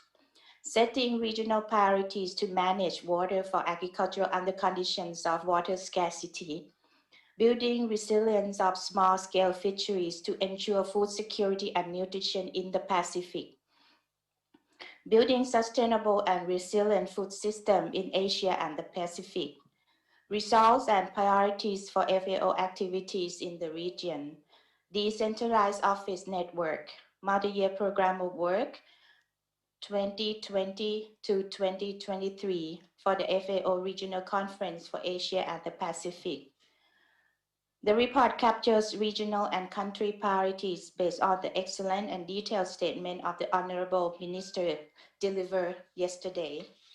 These messages are critical for FAO strategic direction and provide excellent guidance and advice on thematic areas and specific issues that the organization should focus on. This is followed by summaries of very interesting panel discussion on two flagship initiatives of FAO, the hand-in-hand initiatives and innovations, which disseminated FAO and country perspective and program plans. The report then summarized the two discussions this morning on food security, nutrition, and food system issues, one led by the Council of World Food Security and the other by FAO on the 2021 UN Food System Summit. The final part of the report refers to the graceful offer of the government of Bangladesh to host the next APRC in 2022 and its acceptance by this APRC. I would like to conclude this brief presentation of the conference report by again thank you and complimenting our members for their constructive inputs. I thank the Chair and Vice Chair of the APRC for guiding the members, the rapporteur, and the Secretariat all through this process. Thank you, Chairperson. Thank you, Khun Vanida, for this clear summary of the report and the intensive and collaboration drafting process that collected and incorporated comments to the report. As you are aware, the FAO Secretariat circulated a near complete draft conference report and obtained your comments a week ago. We then had a very detailed and substantial discussion on the 2 days of the SOM meeting, the results of which discussions were incorporated into the report by the drafting committee by a process of consensus, and the report was circulated. We adopted the SOM report yesterday on September 3rd. The adopted SOM report is a substantial part of the conference report. Yesterday's proceedings have been included by the drafting committee, and the full report has been circulated to all the member delegations along with all the language translations. Therefore, this full conference report is the result of a considerable period of consultation and contributions and inputs from the members to reach consensus. This process has been followed to ensure the participation from all delegations, as this region covers several time zones. Considering that this report is a result of extensive consultations as well as deliberations of the conference, I would like to ask the members adopt the draft conference report en bloc. Editorial changes and language corrections, if any, will be made by the Secretariat before this is posted on the website. If there are any comments at this point, the floor is now open.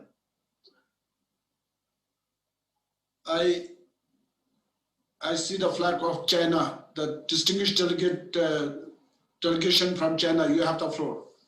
Thank you very much, Chairman.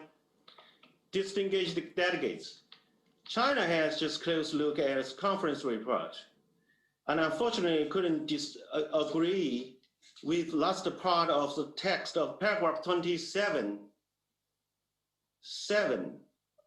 of the part D, building resilience of small-scale fisheries to ensure food security and nutrition in the Pacific,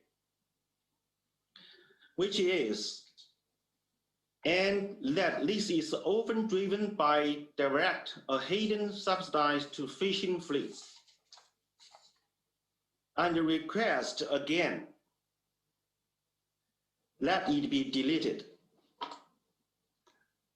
As a leading organization in the global food and agriculture community, it is very important for FAO ensures its report are objective, accurate, and carefully, without any unfounded statements.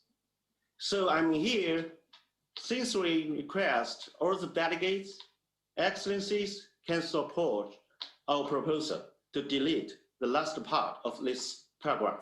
Thank you very much for your consideration. Over to the chair. Thank you, China. I now have Philippines followed by India. Philippines, you have the floor. Thank you again, Mr. Chairman. We appreciate the excellent work of the drafting committee headed by Ms. Banida of Thailand in coming up with the APRC 35 report for adoption. We support the recommendation or manifestation of the distinguished delegate from China. And we would like to suggest the following language in addition to what have been mentioned. So after removing that phrase, and that this is often driven by direct or hidden subsidies to fishing fleets, we have in place the following statement, and urge FAO to level up assistance to countries on sustainable fisheries and strengthen support on actions to prevent IUU fishing. Now, this alternative text is based on the agreed language on IUU fishing at the last APRC 34 in Fiji in 2018. That's number 17, item 8. Support countries on sustainable fisheries and other actions to prevent illegal, unreported, and unregulated fishing. We tried strengthening it so that it would be more action-oriented and encourage FAO to continue to extend much-needed assistance and support to countries like us on the issue of unreported and unregulated fishing. We would appreciate it if China and other delegations would support and accept this alternative text. Thank you, Mr. Chairman. Thank you, Philippines, for your alternative language suggestion. I hope, as suggested by Philippines, I hope it is acceptable to China and other delegates. Now, on my list, the next, I would like to give the floor to the distinguished delegate from India, followed by Pakistan. India, you have the floor. Thank you very much, Chair. And I would like to compliment the chairperson of the drafting committee for excellent coordination in drafting the report, and we had intense deliberations yesterday. So as a midway and a compromise, the formulation suggested by distinguished delegate from Philippines may be accepted. I think the sentence for which the China is objecting has been removed. I think this new formulation is acceptable. I think it should not be a problem. We support the proposal of the Philippines. Thank you, Chair. Over to you. Thank you, India, for your constructive support to the proposal from Philippines. Now, I would like to give the floor to the distinguished delegate from Pakistan. Thank you, Chair. And good morning, all the colleagues. I would like to first congratulate Chairperson of the Drafting Committee and all the distinguished members of the Drafting Committee for this report. Chair, I would like to refer to the same paragraph, and my delegation supports the deletion of the last part of this subpara. And unfortunately, I couldn't get hold of the alternate text suggested by Philippines. We can have a look at that text, but the text that is currently in the report, we support its deletion. Thank you. Thank you, Pakistan.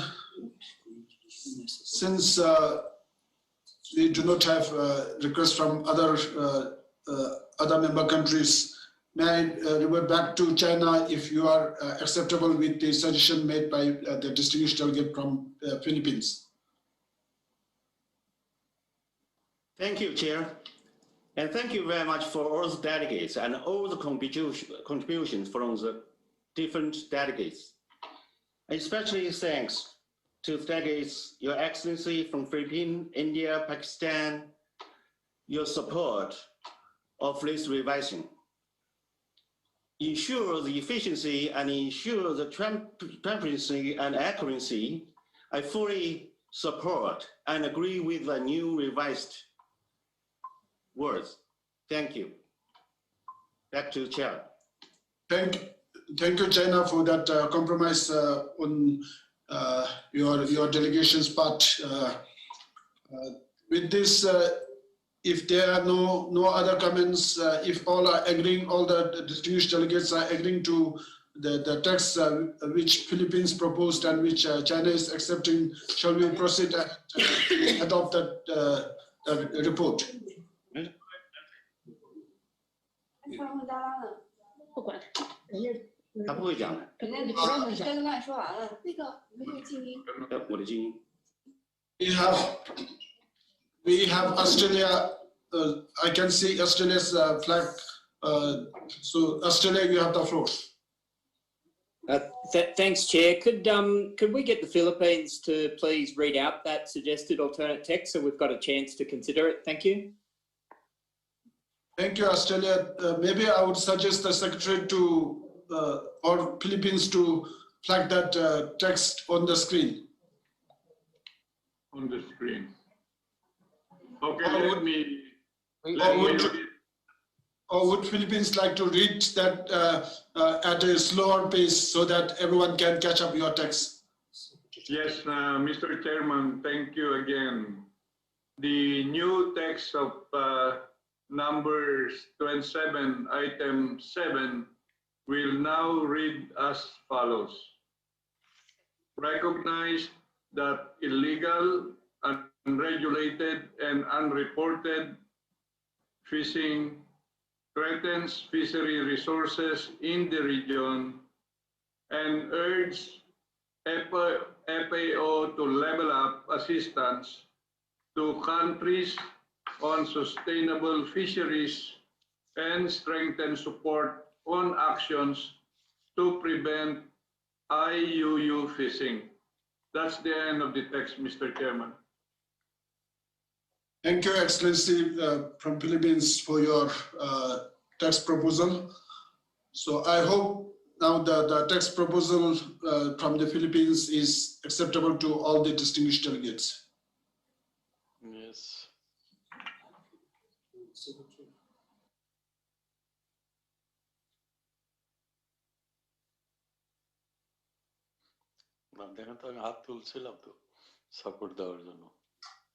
Since I see no objection from other delegates, the Secretary is working on to change the text, and then we will proceed ahead to adopt the report.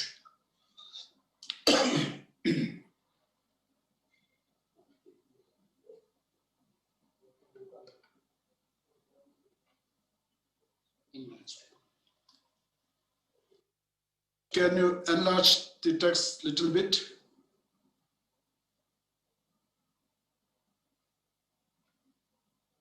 Increase the percentage.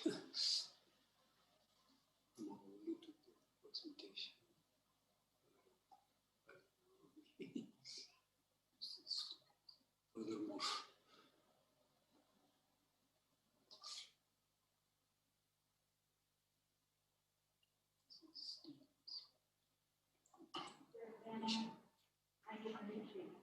Yeah, Mr. Chairman, Philippines. Mr. Chairman. Yes.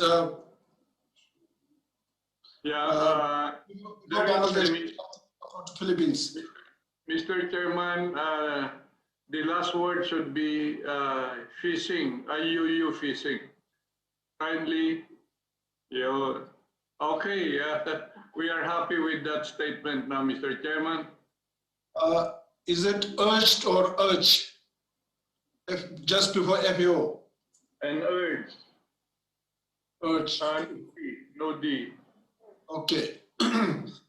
So now Thank you, Philippines, for that proposal, and other distinguished delegates for accepting that. Now I would like to call upon Bangladesh. I see the flag of Bangladesh. Distinguished delegate from Bangladesh, you have the floor.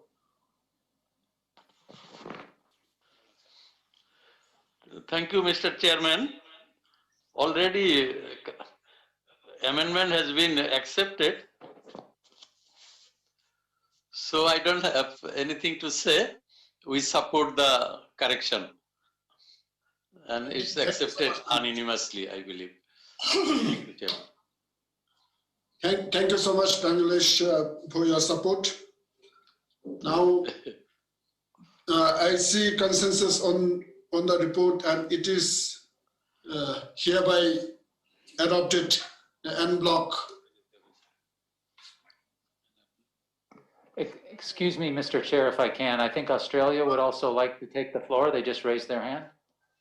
Yes, Conference Secretary, you have, David, you have the floor. You can please call on Australia. I think they wanted to take the floor. Australia would like to take the floor. Okay. Australia, are you satisfied with the text? Sorry for missing, getting back to you to give you the floor. Australia, you have the floor. Thank you, Chair. Look, Australia would like to make a comment here. We can understand in the spirit of compromise that we're trying to reach agreement with this text.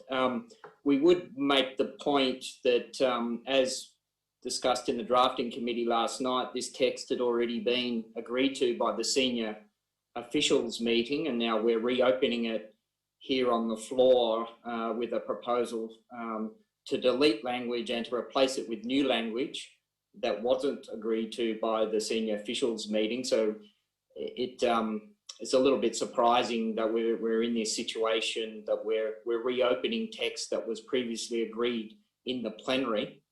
And then secondly, I can understand Philippines' goal to find some alternate text. However, I guess the point Australia would make is where this section here is not the operative part of the meeting report for this particular item. And so now with this proposed text, we seem to be getting into the position where, as part of this sub-item, we're recommending an action by FAO, which is not what the purpose of this subsection is. That's what 28 is, where it's recommending FAO to a particular action. So we would just ask the question about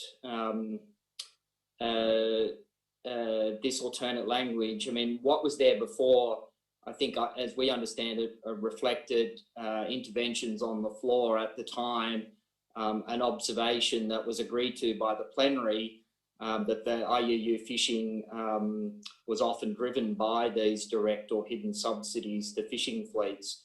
So that reflects and reflects the discussion and is consistent with what this section of the report is about. And now we're including now operative language in this particular proposal. But I guess I just want to raise a concern about reopening text that had been previously agreed to on the floor. And I would not like that to set some sort of precedent for these meetings going forward. Thank you, Chair. Thank you, Australia.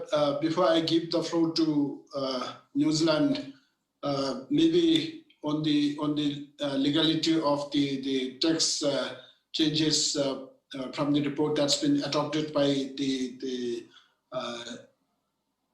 senior officials meeting. I will, after New Zealand, I will request the legal counselor of FAO, Donata, to intervene and guide us on the legality of the change in the text. So just now, the floor is to you, the distinguished delegate from New Zealand.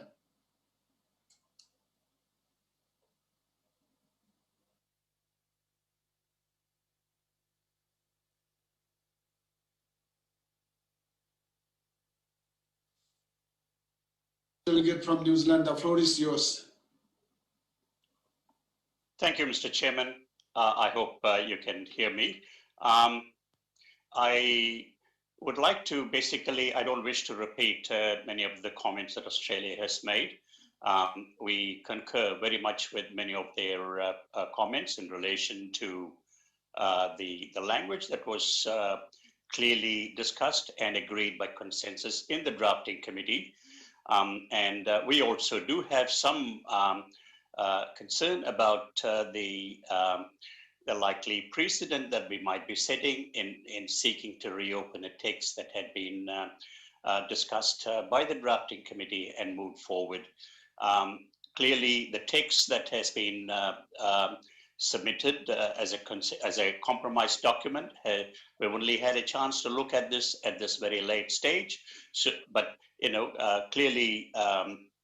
It has been discussed just now, but our concern is really around seeking to reopen a text which you had sought to advance en bloc, and that would have been clearly our preference. But we would just like, I think, in the light of what you have just requested of the legal counsel, we would just like to hear what the Secretariat has to say on this.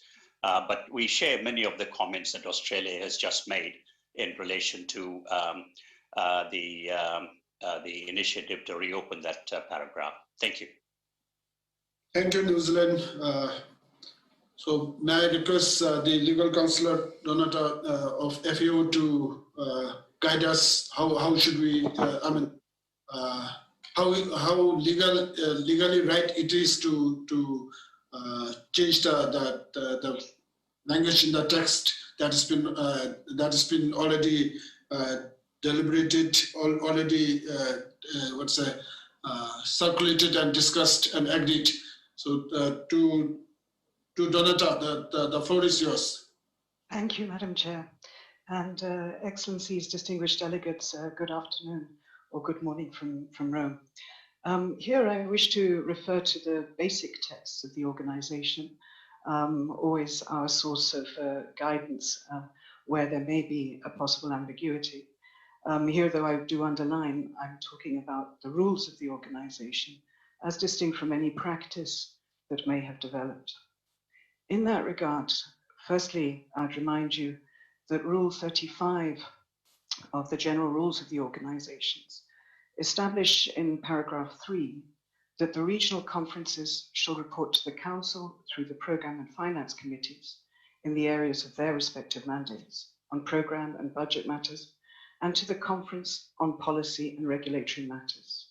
The reports of the regional conferences shall be presented by the chairperson. In that regard, I also note that there are no specific rules of procedure adopted for this conference, and thus the content of reports and the methods by which they are to be adopted or approved are guided again by the general rules of the organization. In that regard, I note that Rule 4, related to the Secretariat for the conference, establishes that it shall be the duty of the Secretariat to receive, translate, and circulate documents, reports, and resolutions of the conference. This is the relevant element of Rule 4, paragraph 2. Thus, the content is, in fact, determined by the conference itself. And this is confirmed in Rule 18 relating to records and reports, which in subparagraph 3 confirms that as soon as possible after the end of the session, copies of all verbatim records and a report embodying all resolutions, recommendations, conventions, agreements, and other formal decisions adopted or approved by the conference shall be transmitted by the Director General to all member nations and associate members. Thus, there is consistent reference to the reports being adopted by the conference. Thus, any work or consensus or consultations which have been reached prior to that do not bind the report, the conference as such. Ultimately, the approval of the text is done by the conference in plenary. As I noted, this is distinct from a practice that may exist, but the formal rules state that the report is not adopted until it is adopted, which is the action which the conference is now undertaking. I note therefore that the approval or the consensus around the senior officers report, for example, does not bind the conference itself as to the content of the conference's report. I hope this is of assistance, Chairperson. Thank you. Over. Thank you, Legal Counselor of FAO, for your very clear guidance on the legality of the changing of the text. So on that note, unless there's a serious observation from on the part of Australia and New Zealand, can I make a request if Australia and New Zealand can compromise and accept the new text that's been proposed by Philippines? Australia, please. Thank you, Chair. I mean, we wouldn't want to break consensus on the report. We think it's critical, obviously, that we have a report from that reflects the proceedings of this important meeting. I think we've adequately raised the point, and we acknowledge the information that the FAO Legal Counsel has provided on this matter. It does concern us that despite the strict legalities that they've outlined, that the practice and the agreed way of operating up until this point in the conference has been that if the senior officials report had been agreed to by consensus on the floor, that would then be adopted in the report, and that's the way that the drafting committee was conducted by the Secretariat reflected that understanding, and that understanding was conveyed to the participants at the time. So we would make that point fairly strongly that we're now departing from that understanding, and we take note of that, and we hope that that doesn't create any precedent for future discussions on these matters. At the same time, we note obviously the concerns of China with this particular text, and we note the Philippines trying to provide a useful compromise text instead of that. So we're happy, I think, on that basis that we've registered our observations about this practice to not block consensus on that text. Thank you, Chair. Thank you, Australia, for your understanding and compromise. So then with that observation note from Australia, shall we proceed ahead to adopt the report as amended with the proposal from Philippines? I see the flag of Philippines. The floor is yours, Philippines. Yeah, thank you again, Mr. Chairman. And I believe we have now come to the final hour to adopt the conference report of the 35th session of the FAO Regional Conference for Asia and the Pacific.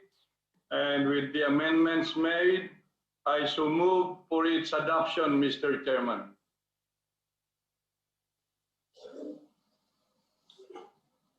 Thank you. Thank you. So New Zealand, I think New Zealand would like to take the floor. New Zealand, you have the floor. Thank you, Mr. Chairman. Like Australia, it is not our intention to come in the way of consensus. But as has been noted, in the way we have proceeded, we clearly are, perhaps moving away from the traditional way we have operated and the processes that we have followed. We have carefully listened to the legal opinion that has been expressed, and that is as it may be. However, I think as we said, we recognize the efforts that Philippines has made in coming forward with an alternative text, and to take account of the concerns expressed by China. And I think in the spirit of consensus, we can accept the compromise text as submitted. Thank you, New Zealand. Thank you for Australia and New Zealand for your understanding and your considerations to adopt the text that's been proposed by the Philippines, with of course with the recording of your comments, your statements in the report. So with this, I see now a consensus on the report, and I would like to propose to adopt the report en bloc. So the report is adopted. Thank you to all the distinguished delegates for your cooperation and your kind considerations.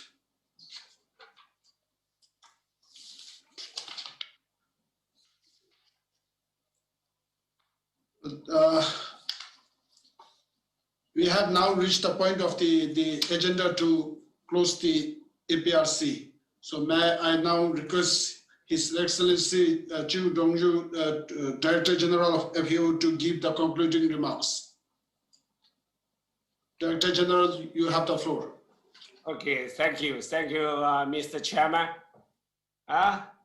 First of all, I should congratulate you being this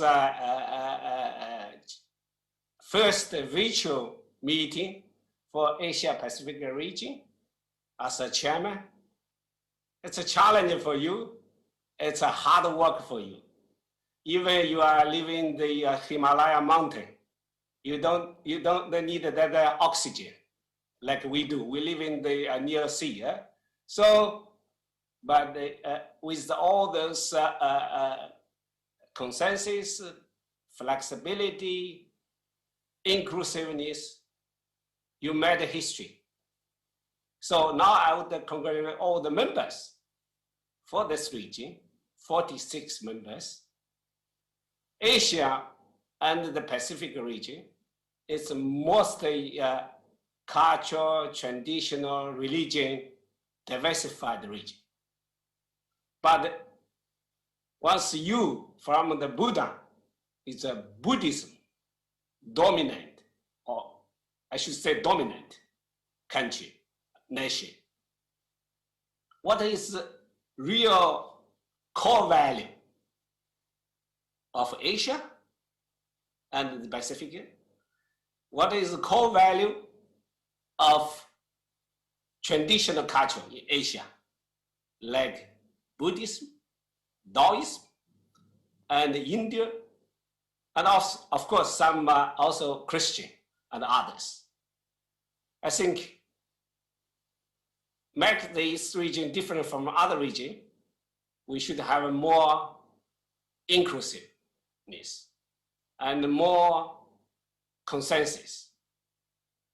Agree with disagree. Okay? That's something it's different.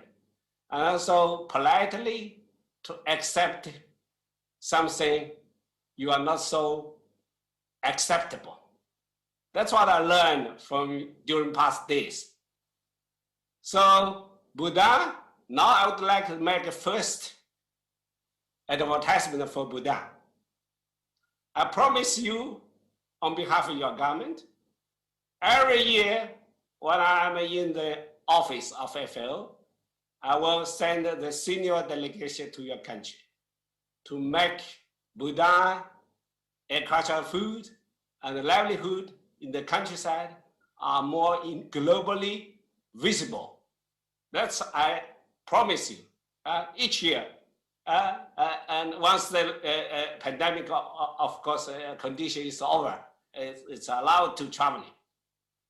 So, and also I would like to congratulate to my colleagues in Asia and the Pacific region, and the regional office and the leadership of the JJ King, and also different representatives for different countries from FAO with your fully engagement and support, and also to deep investigation what real request and challenge from a member state.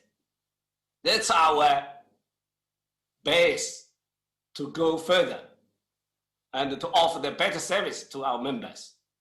So I took the office just over 1 year ago. That's my 13 months in FAO. Last December, I promised the council meeting, I said I will bring the big change. Yeah, you see the last day council in July, early July, we reorganized FAO, and also we changed the business model and the culture. I know a lot of members, it used to be the bureaucratic meetings. You are so familiar. No matter national government meeting and FAO meeting, even more bureaucratic meeting. But started from this regional conference, of course, we from headquarters already changed. Yeah, and it's really more inclusive, more cooperative, more coherent meeting.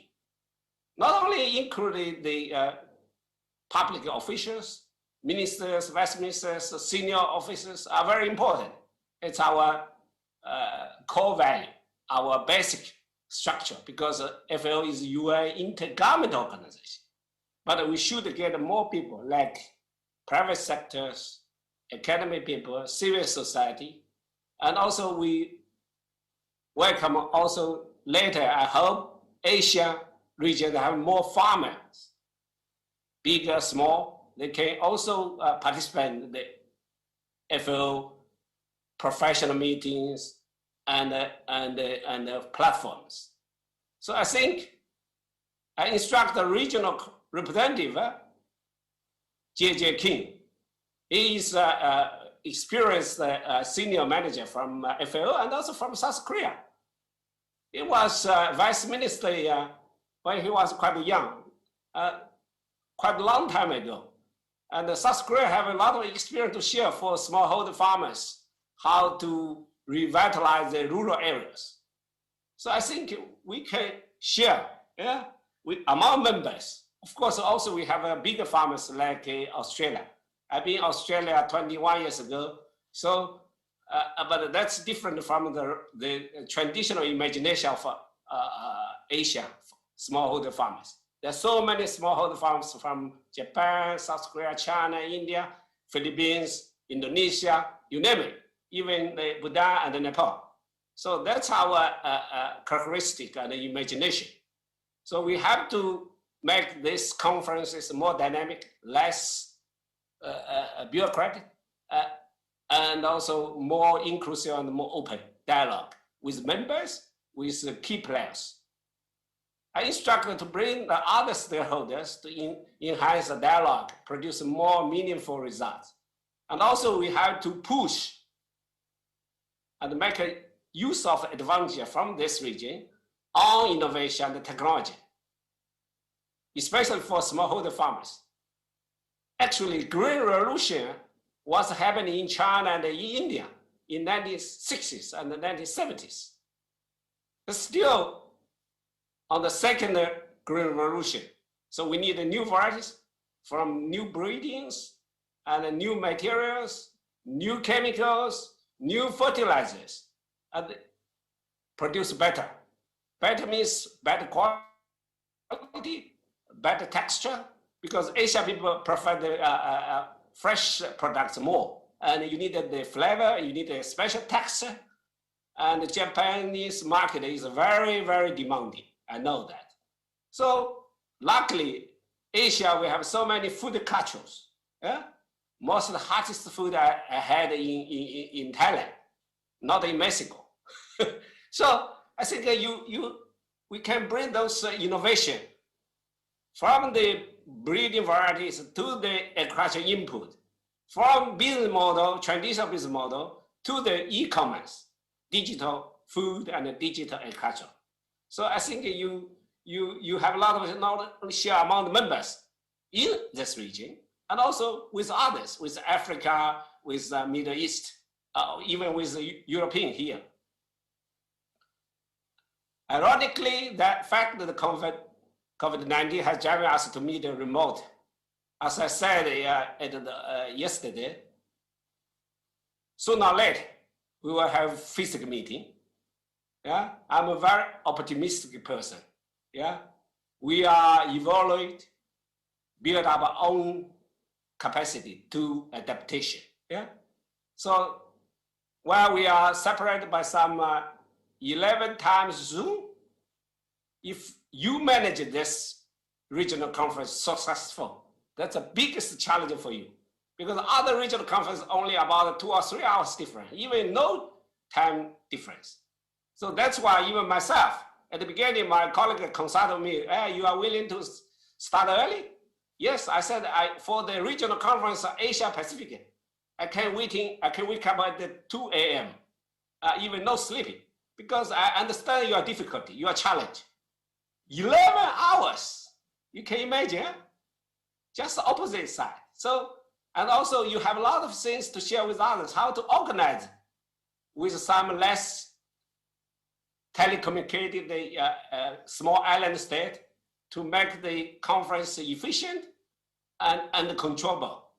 Also, I think I will ask Lohan to share, to transfer your experience to other regions, because you really set the model for other regions, how to manage those challenging regional conferences in this special difficult time.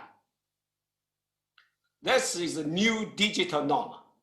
This is a digital world to be speed up during pandemic. And when I come to FL, I said I want to build the digital FL. What is the digital FL? Not only for the minister meeting, for the regional conference meeting, it will be offered all these digital products to the farmers, to the politicians, to the private sectors, to the consumers even. So that's why I asked my colleague in CSI, yeah, the information division, make the digital economy, digital governance, and the digital society for farmers, for consumers. I think we have a lot of things to do, and of course we have a lot of challenge ahead. Frankly speaking, fishery and forestry at the FAO headquarters has not been so much paid to attention to those areas. I'm a person, I want to look at it closely and to help the member countries to improve the sustainable development in the field of fishery and forestry and the agro environment. Because Asia continent have a lot of challenges because we have so many people and we have a much more environment pressure combined with the increased demanding of the food and also livelihood. So that's a real challenge. And we need only solution with innovation on policy, innovation on technology, innovation on the business model, and of course, innovation of the procedures. Yeah, I know there are a lot of people, they talk about procedure, but in Asia, maybe you need a more flexible procedure and programming to deal with the challenges. And please look at the FAO COVID-19 Response and Recovery Program. That's our guidelines for the future, for the big program, big initiatives. Hand in hand initiative is coming together quite a while. So your discussion section of the conference confirmed to me that FAO is moving in the right direction. And the innovation will be another alternative, another priority. So all this, I think I expect a lot more fresh experience from your region And once again, I want to thank the Royal Government of Buddha and hosting this conference and this extraordinary circumstance. And also, even we are not able to visit your beautiful country, I promised one day I will go. And also, now I would like to congratulate to the Bangladesh government to host the next regional conference. Yeah, more and more members are interested to compete, bid for this regional conference. It's a good sign. It's indicated Asia members are more supportive. So I know there's some countries like Sri Lanka or Cambodia and others also interested to host the regional conference. I appreciate that you are interested and you are willing to contribute. So I look forward to the time. It's not the too distant future. All FAO members once again can meet in person, and also you are welcome to come to Roma and to see what the new FAO and new FAO governance culture. We are here offer you adequate service, tangible results. And even you are far from us, 11 hours difference. One day I will visit the Asia Pacific island because we are original from fish, and then come to the land animals, and they become the ape, and they become the human being. That's what Darwin told us. So I wish you all the best, and I'm waiting for your implementation, all those responsibility for the food security and for the livelihood improvement in your country. FAO is member-owned and society-driven, results-oriented. Should be our guidance for your reference, and I'm here to do whatever I committed and try our best to make dynamic FAO happening, and for the farmers and for the people. We should do more and better. Thank you, Mr. Chairman and my colleagues, and let's see in Roma, okay? And or visit your countries in some time. Thank you. Over to you. Thank you. On behalf of the conference, I extend thanks to the Honorable Director General for his informative and inspiring concluding remarks. Excellency, special thanks to you for bestowing upon Bhutan. That Bhutan will be happy to welcome yourself, the Honorable Director General, in person, the high-level delegation that you promised a welcome at any time that you like to visit. For that matter, Bhutan will be happy to welcome all the ministers, distinguished delegates from member countries of the region and also other parts of the globe. It will be a pleasure for Bhutan to host to all our fellow regional and global citizens. With actions outlined in this meeting, we may all take hope that we will drive agricultural and rural sustainable development to achieve the SDGs. Thank you once again, Dr. Chu. I invite the honorable delegates to show their appreciation using the hands, the clapping hands icon. Okay. Now as the sorry, thank you.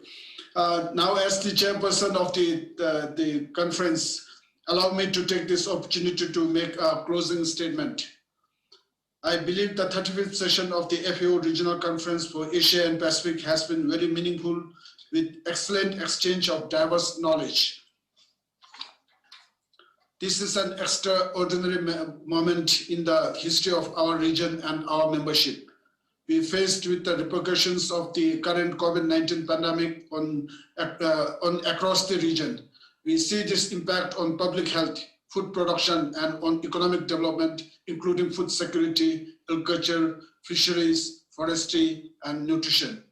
Simultaneously, the region is having other crises such as desert locust, African swine fever, fall armyworm, droughts, and floods. No sub-region has been spared multiple and severe challenges. Our discussions have had an urgency and a particular focus, which has been very cogent and useful. I believe these 4 days of deliberations in the senior officers and the ministers' meeting has been very productive. These were helpful in broadening our knowledge and enhancing the understanding of sustainable agriculture and rural development, especially in the light of disaster response and resiliency. We discussed FAO's substantive papers on results and priorities for FAO in the region and its decentralized offices network. The conference also reinforced our spirit of regional cooperation through the presentation of the report on the outcome of the second joint FAO and Pacific Community Pacific Ministers of Agriculture and Forestry meeting in 2019. We participated in the hand-in-hand initiative event, and we watched a video on the UN Decade of Family Farming yesterday. Today, we heard the exciting and energizing potential and digital agriculture and innovative technologies. We also heard the CFS presentation and a presentation on the UN Food Systems Summit. Both of these events informed the conference about transforming food systems into sustainable ones. We are fully committed to FAO's mission.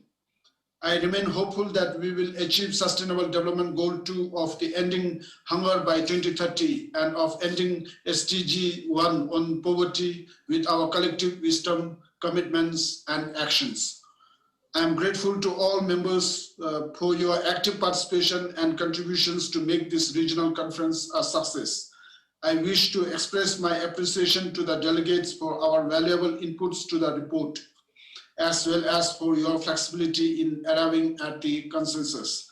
I would also like to recognize Dr. William D. Dar, Secretary of the Department of Agriculture of the Philippines, for kindly serving as Vice Chairperson for this conference. I'm also sincerely grateful to the rapporteur, Kun Wanida of Thailand, for her invaluable work of capturing and synthesizing the proceedings. This was a critically important job, and she did it admirably.